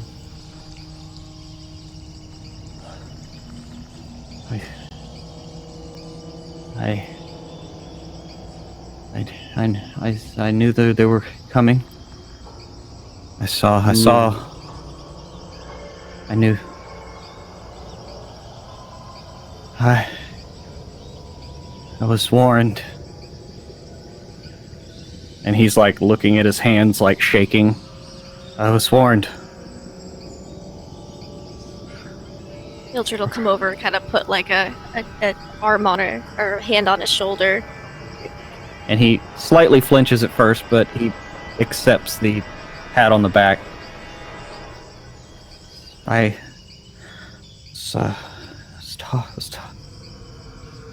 oh god. I was talking to oh god, he was talking to Prospero. He told me to leave, and I couldn't. He said he would give me a book, and all I had to do was. He already knew what we were doing. It wasn't like I was telling him anything he didn't know. He knew everything already that I told him. But What did you tell him? and he still like keeps looking at his hands, like remembering. Yeah.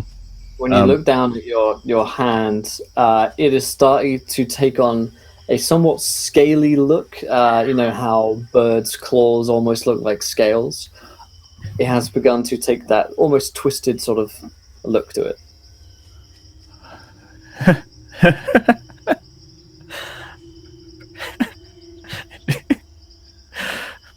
Birds of a feather.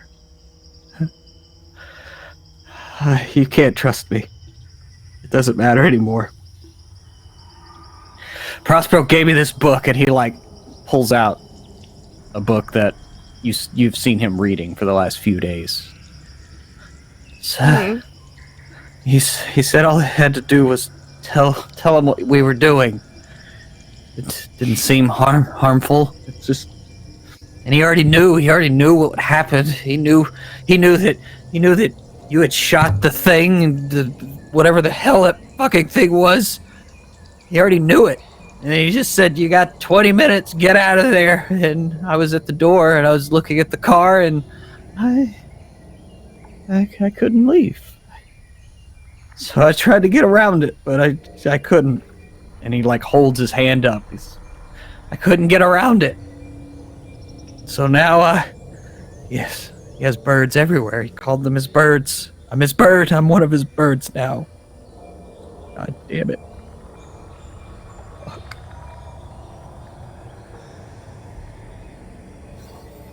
She's gonna kind of pull another arm around him. There, Sonny, we all make mistakes. He's fucking dead.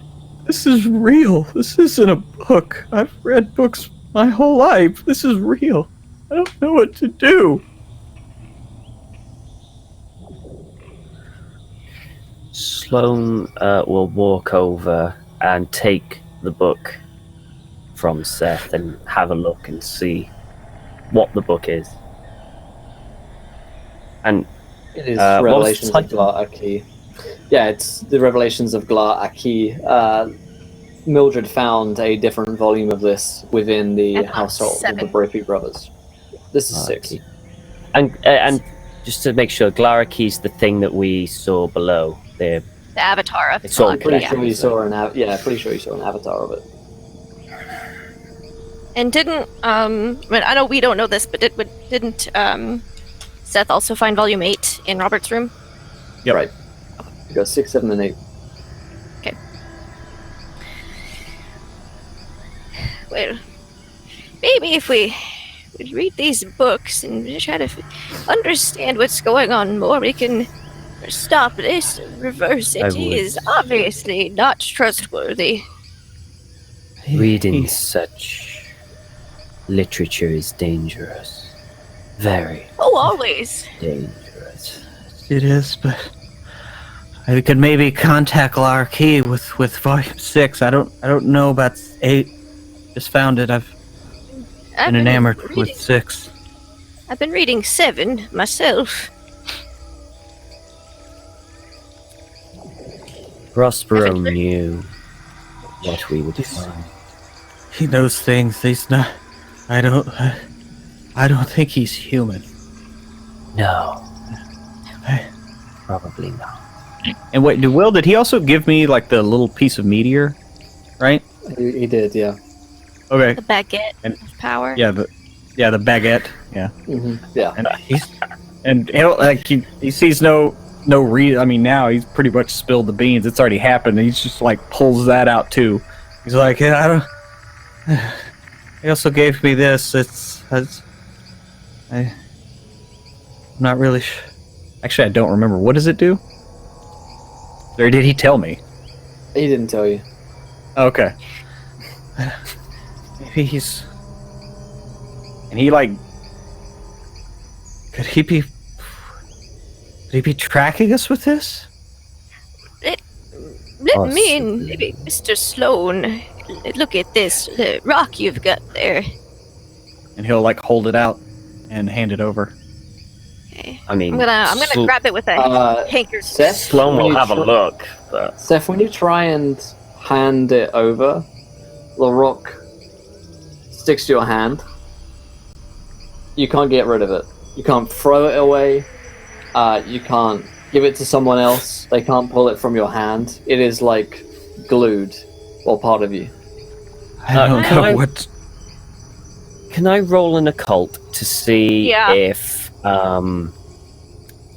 that I've heard from my occult, previous research about cursed items that have like marked people or something like that. That is their kind of like. Yeah. I'll give that a go. So I have a hard success on that with a 29. Oh, I just failed. How much luck do I have? Seth is too freaked out. There are all sorts of cursed items. You previously had a roll on curses in general, and they kind of work pretty much the same way. If Seth has been cursed to have this item, then there's no way he's going to be able to get rid of it until he lifts the curse itself. Exactly what it does, you have no idea. Have I heard of any curses like this before, maybe? And how to break them? I mean, that goes back to your previous occult roll. I mean, each curse is unique. Yeah. You'd probably need to speak to an expert on curses, which would be some kind of witch, probably, to be able to do that. Some kind of elder of a coven. But each one is unique. It could be that Seth needs to perform some sort of ritual to get rid of it. It may be that he simply needs to denounce whoever he's cursed by. Maybe killing Prospero would end it. There's a million different ways. Also, a lot of these things could backfire. So, it's almost like a legal contract. There are sub-clauses. Maybe killing Prospero would free you. Maybe killing Prospero would make 10 things worse. Okay. I fear that our next course of action would be to contact Caligula. I agree. I'm sure they have a curse expert there to I would assist expect you, so. Seth. Yes, and perhaps they can send us more resources or help. It seems that the group of you have gotten yourselves in a little over your head.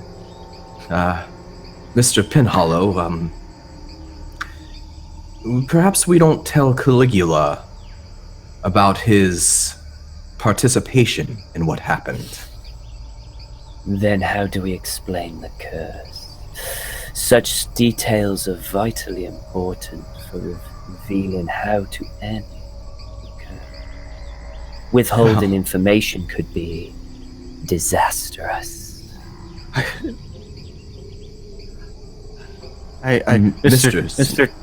Mr. Delgado,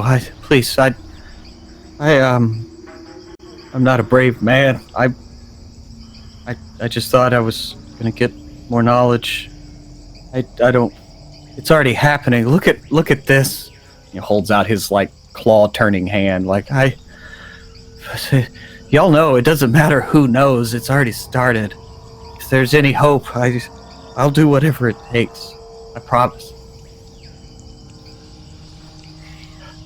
Very well, then. Very well. In either case, we must find a telephone so we can reach Caligula. The longer we wait, the more danger we're in. Does anyone have any idea where the nearest settlement will be? I have no idea where we are. Yeah. So for what? Roll a what? Roll a navigate. I mean, it's a long shot for me, but why not? I haven't got a blooming clue. Oh! Oh my! See? Oh, exactly. I remember the map. He did go to the library. He's the one that went to the library and looked. He's like, map. You got this. It all paid off. Yeah, for you, Sloan, you're not far from Kingsport.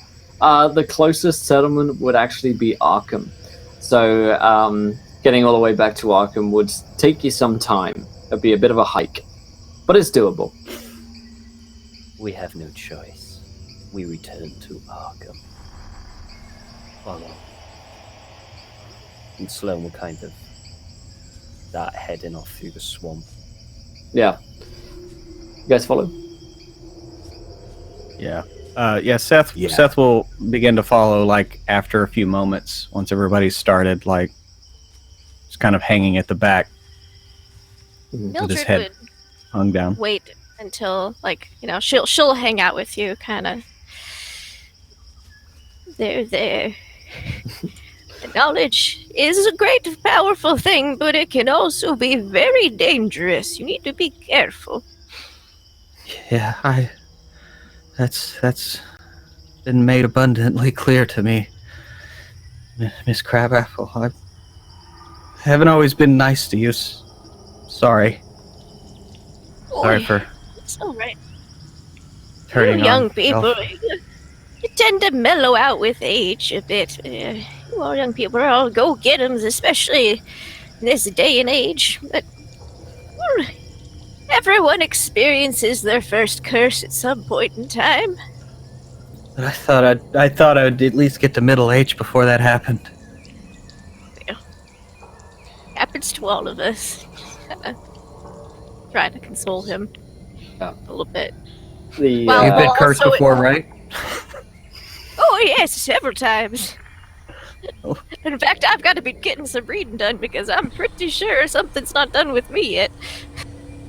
She's got a cursed bun in the oven right now, so yeah. So the walk back is quite a long one, just by foot all the way back to Arkham. So by the time you arrive and trudge up all the way back into Arkham, it's going to be certainly the next day into the afternoon. So it's 2 or 3 p.m. by the time you're going to get back here by foot. Slowing on is good. Navigate is taking you on a quick route back. It's quicker in some ways to travel by foot than it is by road. So you make your way back there after like 10 or 12 hours walking. So by the time you arrive, you are absolutely exhausted. You guys probably don't carry a lot of water or food on you for hiking and that kind of thing. So by the time you get there, you are dehydrated and incredibly hungry, and with no car. So by the time you get back, upon your arrival back to Arkham, where are you guys going to be headed? You have We to should, be careful. He could be watching. Oh, he is. He probably is.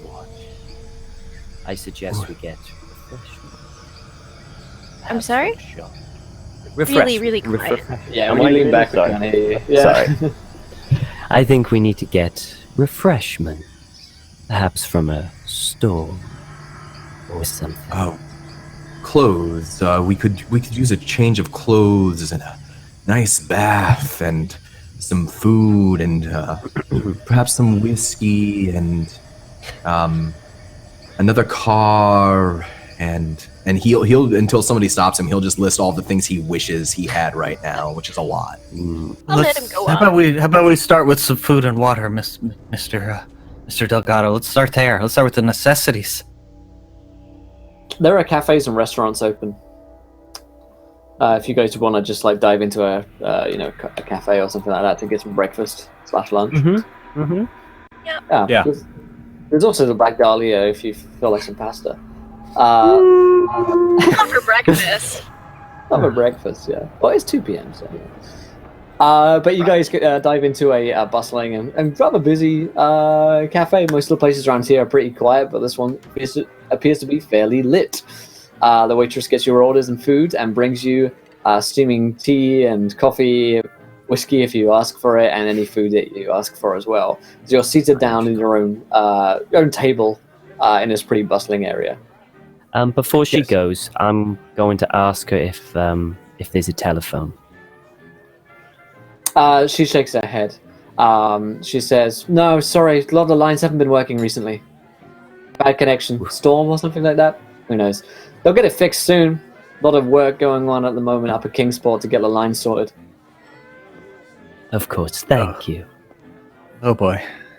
Yeah. And Seth, by the way, Seth would have sat down here like where he can see the front door.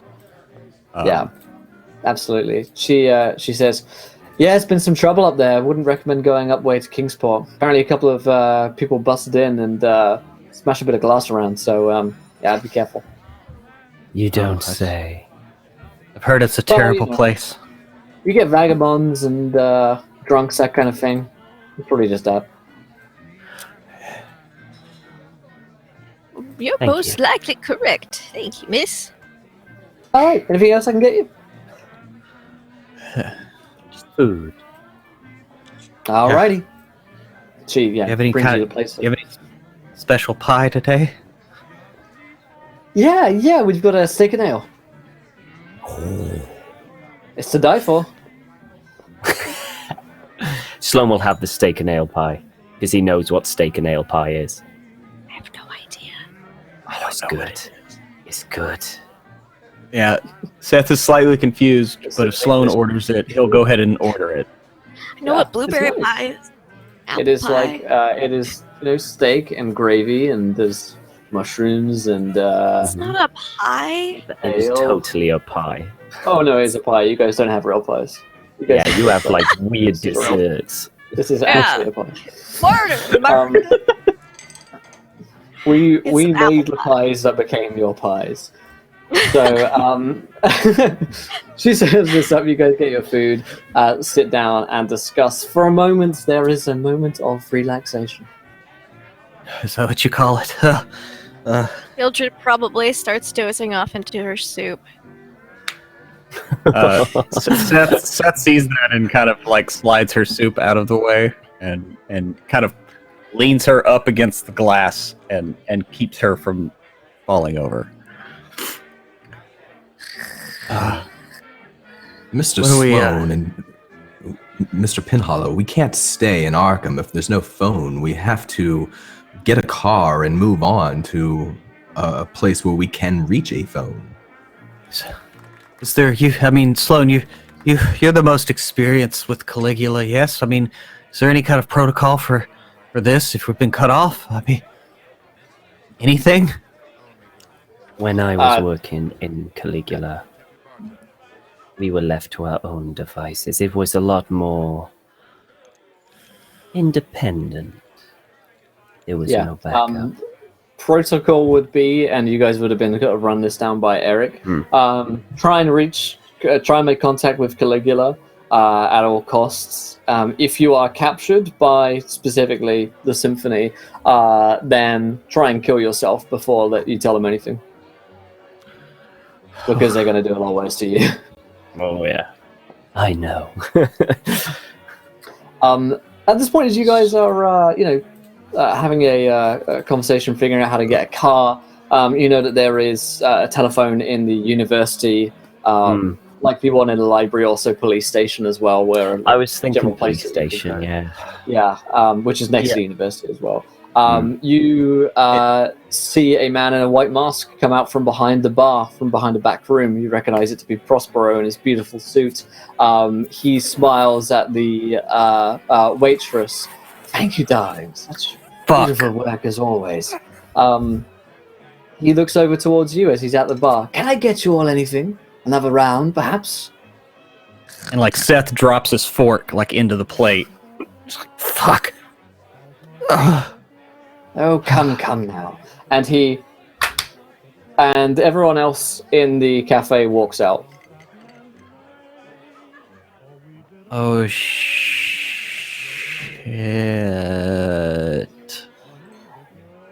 It's just you and Prospero. Even a waitress is left as well. You do have your food, though. So, I'm glad to see that you're all so well and alive. A pity about your friend, though. Mr. Edwards. Truly a great loss. I'm gonna nudge Mildred to wake her up. Yeah, I was about to say Seth is about to elbow Mildred. Where did everybody go?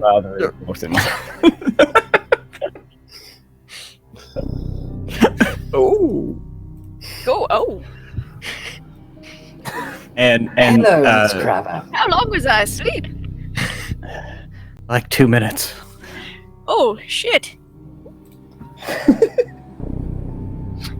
My dear, oh dear. Well, listen, you've all been through the ringer a few times, and it seemed to me that you might all need some assistance. So if you want to live, then I suggest you listen to me.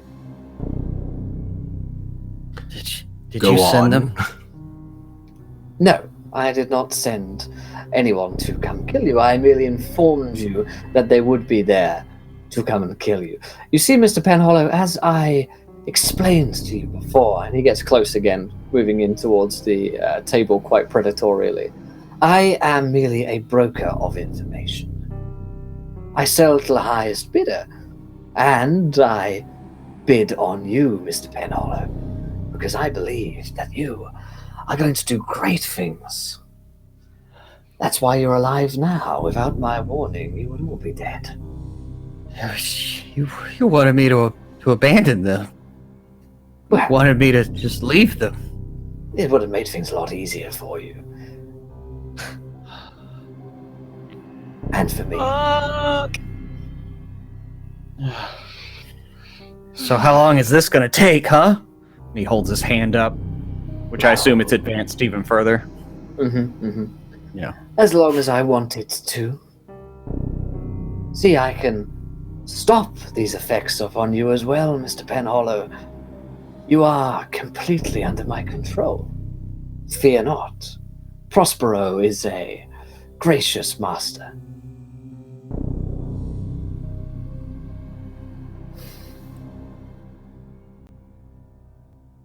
Who? Like Seth has been had his hand in his pocket, holding his derringer, and just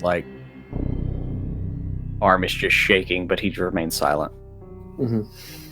Who were they? Well, I think you already know the answer to that question, Mr. Sloane. They are members of the Symphony. A nasty group of individuals. Yes, I am well aware. Responsible for the deaths of many, including your friend, Mr. Edwards, but more before that as well. Who is leading the symphony? Is it still Mr. Who? Oh, they have agents everywhere. You'd be very surprised where you might find one. But that's information that you're wishing for me to sell to you, Mr. Sloane, who is the leader of the symphony. Why, that would be worth something, wouldn't it? It would, but it's not what interests me right now. And what does interest you, Mr. Sloane? What interests you interests me. I would like a telephone. A telephone? Of course, I can get you a telephone, Mr. Sloane. Who would you like to call? Eric, presumably? Or one of the others. One of the others. I can give you a list of the names if you like. You see, Mr. Sloane, I know everything about you. I know everything about Caligula, and I know everything about the symphony. I don't take sides. I sit in between both sides, and I make a good living from it. You see, in war, there is opportunity. You let everyone tear themselves and each other down when you just climb over the rubble, huh? That's right, Mr. Penhollow. And the same opportunity could be for you as well. Well, it's one you've already taken. So I can get you a telephone, and you can speak with Caligula. Any member there that you wish to speak to. But whether or not you can trust any of them is a completely different matter. I happen to have concrete information of agents of the symphony who are inside Caligula, working against you as we speak. Now, you certainly can't trust them, but perhaps you can trust me. After all, I did save Mr. Penhollow's life. You saved an asset. Nothing. Correct. And you could all be assets to me as well, but if you think that you are anything more than that to Caligula, then you are fooling yourselves. No. So we are to trust you until someone bids higher, yes? Well, you, Mr. Sloane, are the highest bidder of them all. You have something which everyone in this world and in others desires. And for that, I would do a great deal of things to assist you. if... You're far more useful to me alive than you are dead, because the funny thing about secrets is that they always come out, and I always find a way. But this Isn't one that right, hasn't Mr. come out. Delgado? We all have our secrets. Sometimes they just spill out. And he knocks over, Seth, your drink. Oops. Seth pulls his bag out of the way so it doesn't leak on it.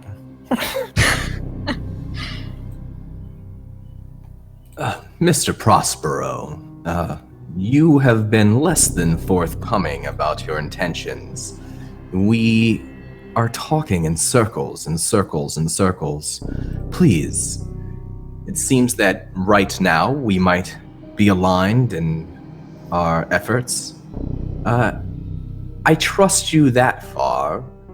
What is it exactly that you want from us? Well, the answer is, unfortunately, rather obvious. Mr. Sloane knows the location of the Necronomicon. That is the information which I desire. I will be honest with you in that regard. The Necronomicon is one of the most powerful items in all history, living and beyond that. Mr. Sloane is one man who thinks he can defend it. Unfortunately, he is incorrect. The Symphony want one thing as well, and that is the information on where to find the Necronomicon. Now, the question being, if Caligula knew that everyone in this world and others wants to know the location of the Necronomicon, why on earth would they send Mr. Sloane into the field, into the Miskatonic Valley, the home territory of the Symphony? That seems like a very poor decision. And yet it was Eric who sent you in. So, somebody here is pulling your strings. So you're saying that the mole in Caligula has offered up the one person who knows where the Necronomicon is, just so that the Symphony would get a hold of them? Once the Symphony have Sloane, and I can guarantee you they will have him, that information is open to all. They will have the Necronomicon, which will bring about a change. We are on the edge of a knife right now. A change is coming to the world, one which will send revelations across this world and in others. And all it takes is for one slip of Mr. Sloane there, and they will have it. The key to all knowledge. I'm not quite sure that is something you can all understand. All knowledge can be found in the Necronomicon.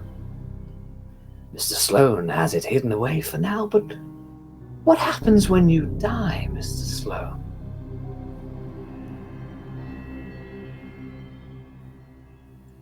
What happens when they find you?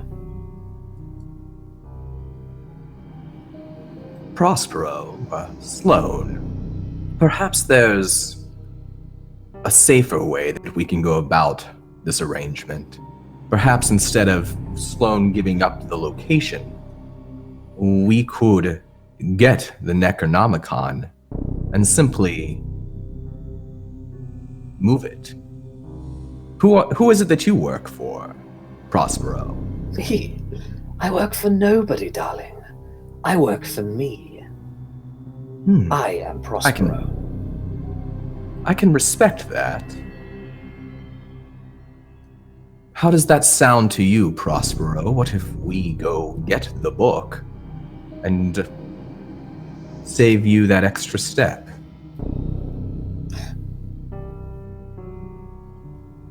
I suppose we could. But I will give you this much. I would not trust me that far, Mr. Delgado. Instead, what I propose is a trading of information. For us to go there, why, I would do things, Mr. Delgado, that would not be pleasant, just to get a whiff of the Necronomicon.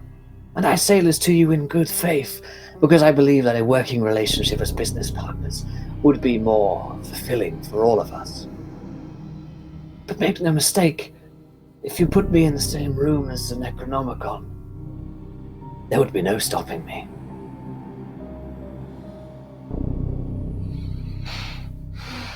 So what is it that you want? I want to know where it is. That is all. In exchange, I will give you anything that you need.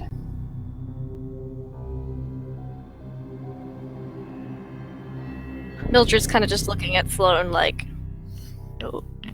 Sloane looks up and looks directly at Prospero and he says, "No. The Necronomicon stays hidden." Very well. Let me put it this way. I can call up those same men. The symphony. And they can be here in moments. They have the power to be in any place in any time, just like many agents of Caligula do.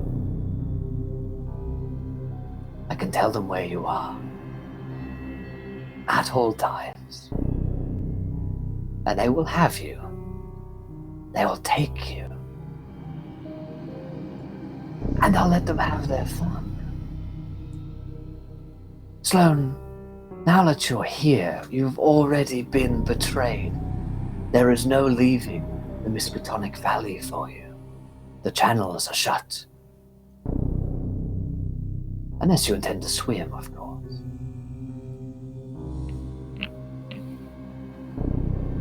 But by all means, I will give you a telephone call to Eric. And I'm sure he can arrange for some kind of transportation. Whether or not you all make it out of there alive from whatever plane or boat you go upon, I hear they've had a lot of crashes.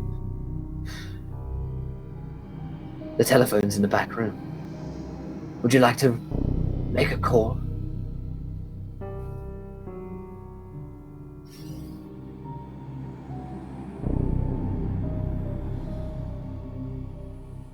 There is 2 people that I trust in Caligula, but I don't think I know their number. I'm pretty sure I don't. Your contact is Eric. This is all you've been handed in your dossier. You met Eric for about 2 minutes. No point. I don't need Perhaps. that phone call. I thought not. Perhaps we could have some time, Prospero, to discuss our current situation amongst ourselves. That might allow us to find a way to reach an agreement with you without you standing right there looking like you do. Of course. Take as much time as you need. I will be listening. And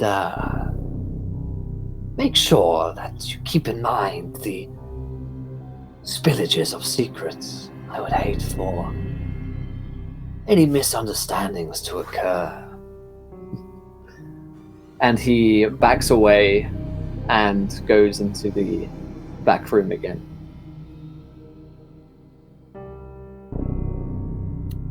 And Seth relaxes his grip on the, death grip on the Derringer in his pocket. Puts his hand back up on the table, shaking. Mm-hmm. We also have a viewer decision at this point, so I'm going to ask you guys in chat. What book did they find? And it's not the Necronomicon, because, we've already got the Necronomicon. We've already got that. Fine. We also have volume 6 through 8 of Glock. So you are left alone in the cafe. Prospero has left. He's gone into the back room. They have no idea if he can still hear you or not. He has proposed to you that you are pretty screwed right now. Guys, I don't know about you, but I think we're pretty screwed right now. I would use different terminology, but I do agree. Well, again, right. I'd say we're more royally fucked than anything else, but it's just not good. I don't know French. I'm sorry, Mr. Crabapple. And he looks over at Sloane and is like, I almost pulled the gun on you, Sloane. Sorry. I smack his hand. Well, I figured if he's the leverage, then maybe we could get something out of him. I don't know, out of Prospero. Use your brain. Well, it's pretty scrambled right now. Seth, you have already made one deal with this man, and you are already eager to go into another. I wanted him to break the deal.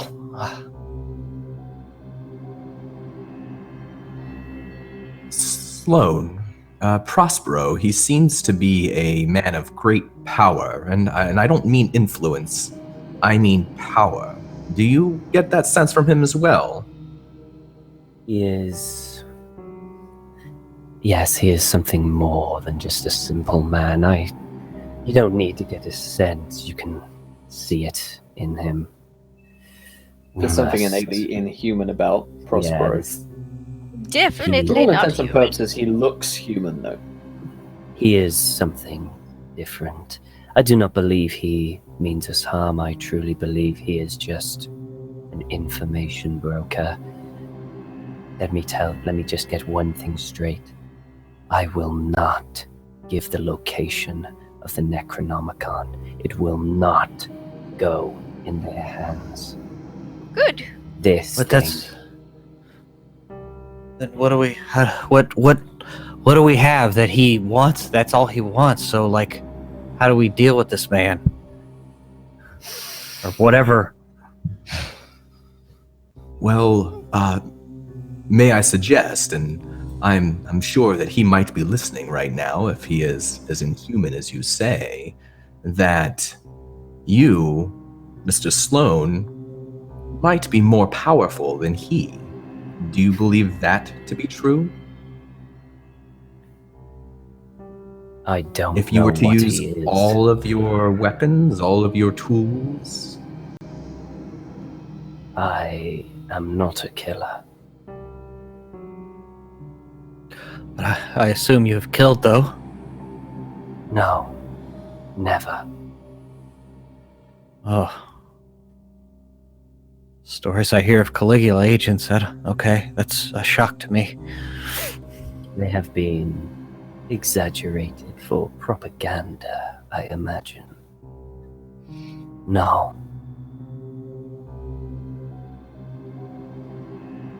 I can do one thing. But it is risky. And I don't know if it will work. However, the most logical explanation, the most logical choice would be to kill me and hope that the Necronomicon is lost forever. But Somehow I know don't if think not. killing you would keep it hidden for very long. It's a bit No. like the One Ring. It just Yeah. has a habit of turning up when it wants to throughout history. Yeah. You being alive with it hidden in your possession is probably safer for it than if you were dead. It's got a nasty habit Perhaps- of turning up. Perhaps that is the answer. Perhaps you take it for yourself. Keep it No. with you. No. One man cannot wield the Necronomicon. This is the Mr. Sl- mistake history has made again and again and again. It should be hidden and kept out of the hands of mortals and humans for all eternity. And that is what I intend to do. You are putting all of our lives in danger, too. We are bystanders in this particular issue. This is not the reason we came here. You were here to investigate an entirely separate issue. Yes, and this issue has now taken precedent over the previous one, which I am actually not convinced was actually an issue in the first place, that was simply for us to get here. A trap for you. Yes. As he said, there are agents within Caligula, which means perhaps I may not be able to trust any of you as well. Well, I can assure you that I'm definitely not with the symphony. Those are a bunch of bad people. Killers and murderers. Well, okay, but let's go through the points here, though. There's somebody in Caligula that sent us. But remember, it was Prospero that got the friend to look the other way while James left. So he's at least part of this. He got the boy out of the way to be lost, did he not? Is he not part of this then? Perhaps. It is very possible that he was used to get me out here. A simple mission. This is why you can't trust middlemen. And they're all shifty. And as he said, the information for the location of the Necronomicon would be invaluable to him. So it wouldn't take much for him to agree. Invaluable to most. Every faction wants the Necronomicon. Stupid people. If you refuse him, Sloan, what happens then? What does that accomplish? We all die. Someone else finds the book. We don't know that. Do we? Well, what do you know, Sloan? I'm sorry, but you just aren't very forthcoming with the information that you have, and I do not want to die. This has been a terrible day, and I feel like you are the only one who can do anything to help us.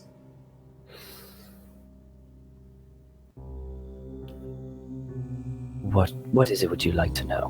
What is it that you would like to know? I have hidden the Necronomicon, and they wish to know the location, and I won't give it to them. That is the current facts. Well, is there anything else you would like to know? Well, if you're going to put our lives in danger, Mr. Sloan, what are you going to do to protect us? Because I feel like you owe us that. I owe you. I knocked on that door. I got you out of that hospital. Seth, even though he did betray us and our trust, he changed his mind. You believe those men would lives, have you, right? You believe your lives greater than every life on this planet.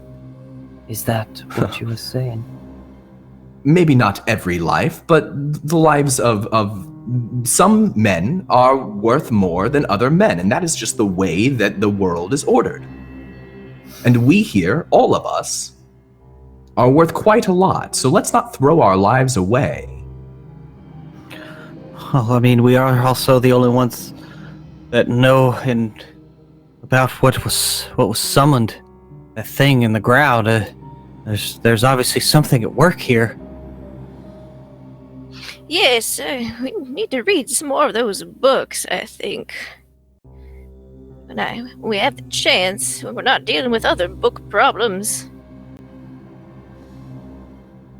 So many books. So little time. Speaking of which, a couple of novels have been left by the cafe by some negligent owner who looks to have potentially purposefully abandoned them. The first is the first part in a trilogy from Ryan Hawkes, which is called Hawking Around. Part 2 is slow and creepy. Brilliant. Brilliant. Thank you, Javelos. Ooh, new books. Wait, that's all one book, or is that two different books? 2 different books, yeah. Okay. I think Prospero has been reading this last one. You know what I mean?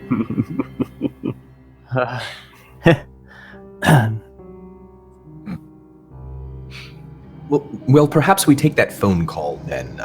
We need help. We need something. We can't just say no and then die. I also lay have to let down. Cassandra know what happened to her car. I feel like I owe that to her. We can buy her another car. Yes, but I still get to give her the news. Yeah, Mr. Delgado can buy her another car. I mean, it's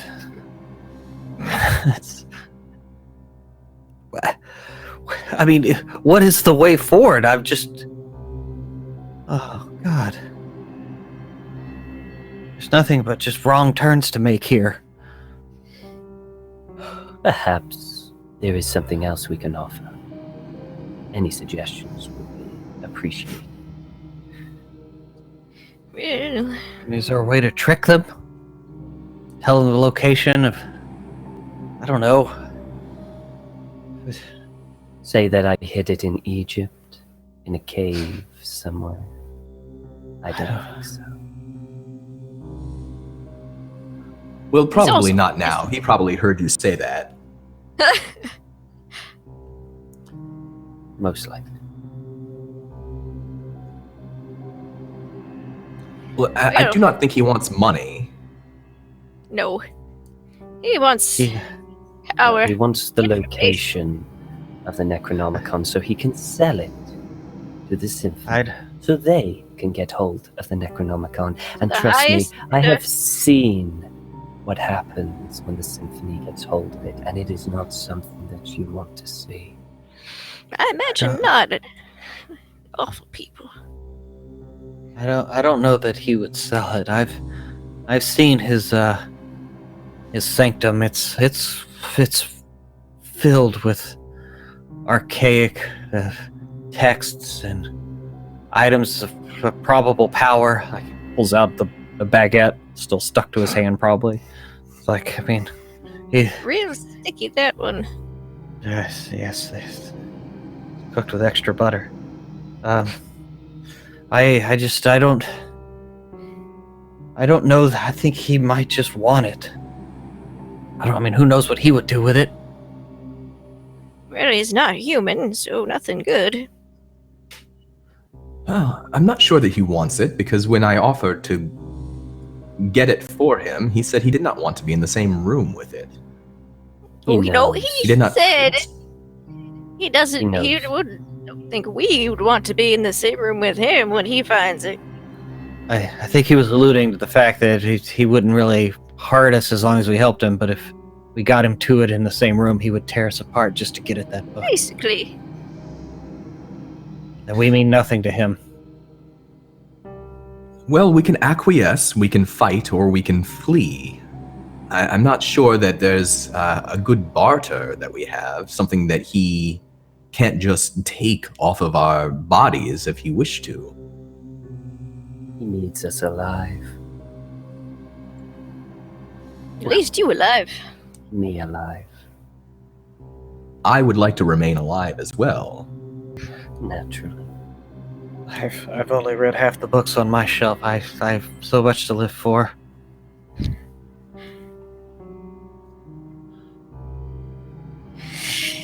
Well,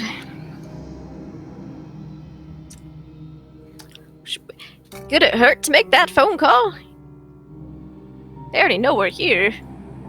Very well, I will go and make a phone call and see if I can get help. Would you like me to come with you? If you like, Mildred. If you like. Certainly. And Sloane will get up and head to the back room where the phone is. Yep. Prospero's in there. He's seated down on a chair, and he's smoking a long cigarette. And the telephone is in here. He passes it to you. I would like some privacy. Of course. He leaves the room. And he's out in the cafeteria with the others. Now, Will, I would know how long this is, but I don't know. How long can I open up the portal, get through, and close it? How long would it take for you to cast? Yeah. A good 10 minutes. Shit. Can I close it instantly when I get through? Yeah, it's pretty much just a close once you're through. I need 10 minutes, Mildred. All right, I'll make a phone call then. Ensure no one comes in. I'll do my best. She kind of And pat you he on the shoulder. starts casting. I'm gonna talk really loudly on the phone. Okay. I'm gonna That seems like a call good idea. Who did you call? one of my friends. Calling Eric?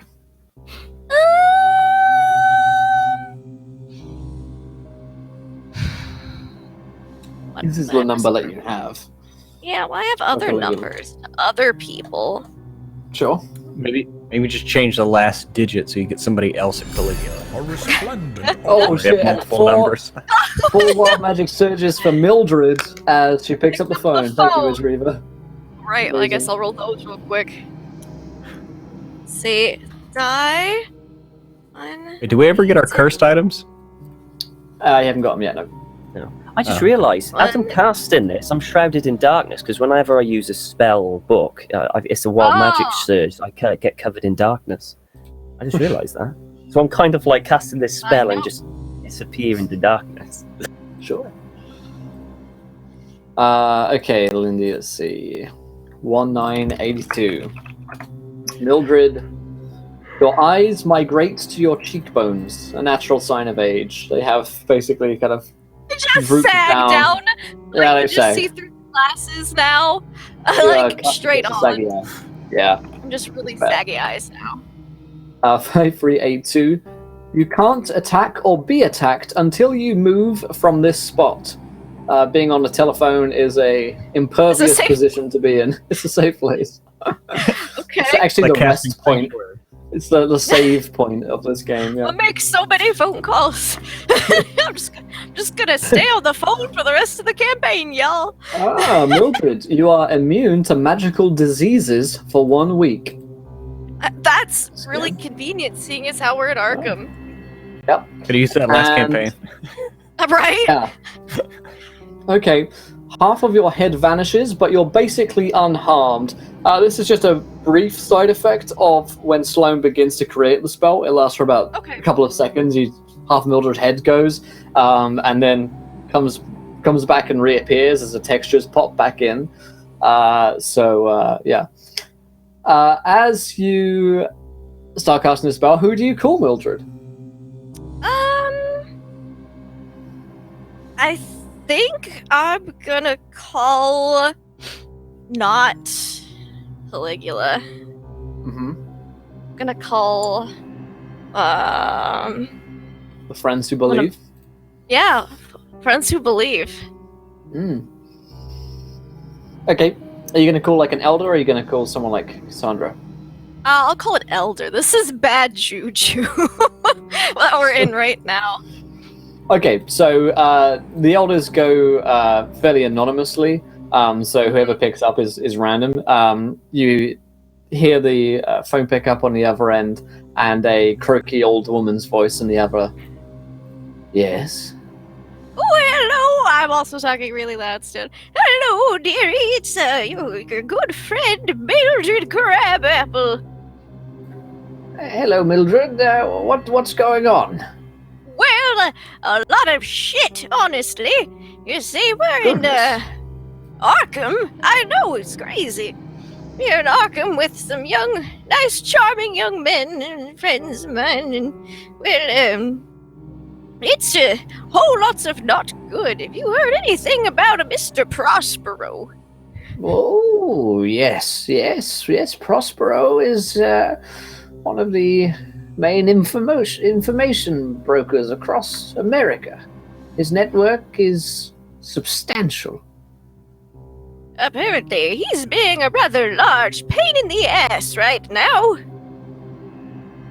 He's been harassing dear. me. Well, make sure you don't make any deals with him. That I know better than that, but some of end these up getting youngins. yourself a curse. Oh, I know. Don't I know it? Never make deals. But Right. basically, yes. And well, I was just wondering if you could perhaps send any kind of assistance or backup or information to use. He's been very. Cassandra's our only agent in the area at the moment. The only and one? I'm afraid so. The Symphony have been killing us off like flies. Those damn civic. Did you know they're Heart disease. organized now? They're like one of them SWAT teams. Maybe that's why they're killing us like flies. They're just swatting all over the place. Well, I've heard rumors of this. Yes. But mostly, I haven't seen any in action. But I don't get much action nowadays, you know. Oh, you Since better be Bertram thankful died. for that.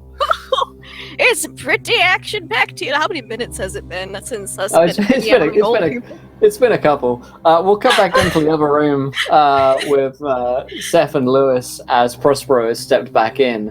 Once again, kind of hand spread over the bar, looking fairly predatorily towards Seth in particular, and says, "Your friend is making a telephone call."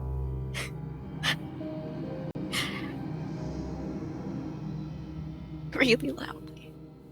Yeah, she's and he like hears her like yelling almost. Like, yeah, she's got people that are worried about her. I see. So how would we conclude our business here, Mr. Prospero? Well, we have to come to some kind of arrangement, don't we, Mr. Penhollow? We already have to tell me yes or no. To what? Whether or not you're going to tell me the information that I desire. Which in turn... Well, I don't know Which in turn means that I will either alert the Symphony to your location or I won't. I can protect you. So I assume the only thing that you want to know is where the Necronomicon is, huh? That is right, Mr. Penhollow. I presume that Mr. Sloan has kept it a closely kept secret. Well, won't even talk to me about it. So, in order to get out of a deal, I have to tell you something I don't know, so that you won't sell us out. Quite. I'm gonna go back to my pie. Good idea, Mr. Penhollow. I'll just check in on them now. Now, Mr. Prospero, perhaps there's something else other than this particular information that we could trade you so that you don't lump us in with Mr. Sloan. Why, that seems fair enough. Someone like yourself, Mr. Delgado, you have information about people in all sorts of places. Delgado, he knows everyone. I am well connected, and I can give you some great tips on investment. The very best tips, but let's not call it a deal. Let's just call it a gift. Would that help you? Do you care about financial means? Money is of very little importance, and shortly will become of even less importance than it is now. Or perhaps, Prospero, soon it might become of more importance. If you have it. Perhaps so. But wealth is never something that I have struggled with. But I appreciate the gesture. I really must be checking on them now. What is it that you desire? Besides the book, what other things are of interest to you? Because I find you to be a particularly interesting man. Perhaps you would like to discuss that with me in the other room. Well, I do wish to finish my food. They're going to make their call. Perhaps you Come can now, Mr. provide me some... Delgado. Don't play coy. Let us both go in that room and check what they're up to. It's very loud. Well, I mean, conversation happening. you can clearly Oh, my hear. thyroid's not been acting right since 85. I think you're right, though. I think it's best Sloane does complete that spell. Spell? Spell? He just kind of says that really loud, like, spell? What do you mean? Do we hear this? He says it like it's a completely foreign word. Spell! How's that word? And this is about the time that Sloane is finishing up the spell. Mildred's having a conversation on the phone, and the rippling black portal opens in front of you, Sloane. And Prospero says, the spell to the Necronomicon. Incredibly valuable information. Thank you all. And that's what we're going to end tonight's session of Doors to Darkness. Arcane fuck nuggets. Arcane fuck nuggets, the title of this episode. You heard it here. My friends, that is where we're leaving tonight's session, and we're going to jump right into our Warhammer game here in a couple of minutes' time, so stick around for that. And later on, we've got Star Wars Rise of the Dark Side. It is all on, my friends. We had a character death today. We had Castor right between the eyes. F for Castor, please, as we end tonight's session. If you guys enjoyed the show, be sure to hit the follow button and join us, because the Warhammer game is about as dark as this one, maybe even more so in some ways.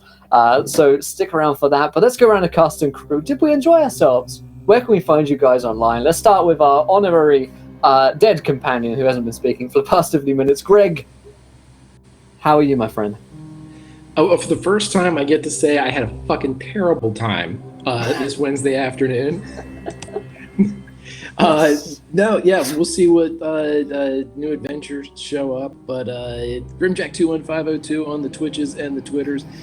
See me here every week from 1 to 4, having a blast.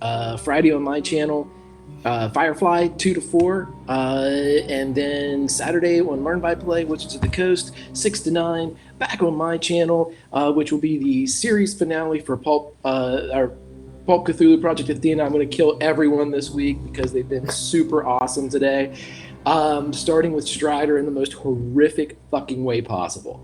So check that out, 7 to 9. You're dead too, Lindy. No, everybody, I'll see you next week. Have a great one, and death is death. Death happens, man. You got your rub 20 eyes. That was a good roll. And Tom, Redundant, what do you think about tonight's show? Where can we find you online? Oh my god, that was eventful. I think eventful.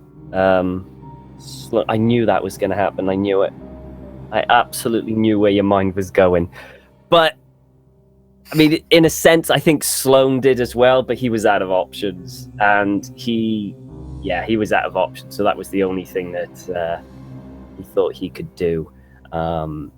He's in a pretty vulnerable place at the moment, and he's not entirely sure what to do, who to trust, and everything. So we'll see how he goes and see what he comes up with. Myself, I enjoyed myself thoroughly. It was really good. Some amazing role play, absolutely amazing. And you know what? Prospero is giving Martin Poole a run for his money for being like one of the worst. You know, he's giving him a run for his money. You know, fair play. Glad to hear that. Thank you. Yeah. But it's a different type of creepy and gross and gitty. But yes, myself, I'm Redundant UK. You can find me on Twitch. I stream Monday, Tuesday, Thursday, Friday at 2 p.m. BST or GMT or whatever you want to call it. I'm a variety streamer, so I stream everything and anything, really. Also, you can catch me on Twitter, Redundant_UK. And you can also catch me out on Encounter Roleplay in the chat, chilling. If that's you want to chat to me. That's it. Great stuff. Thank you, Tom. And Lindy. Well, that was certainly eventful. But, yeah. Wow, so much happened. It's just bad. This is very bad. And it's only, like, episode 4?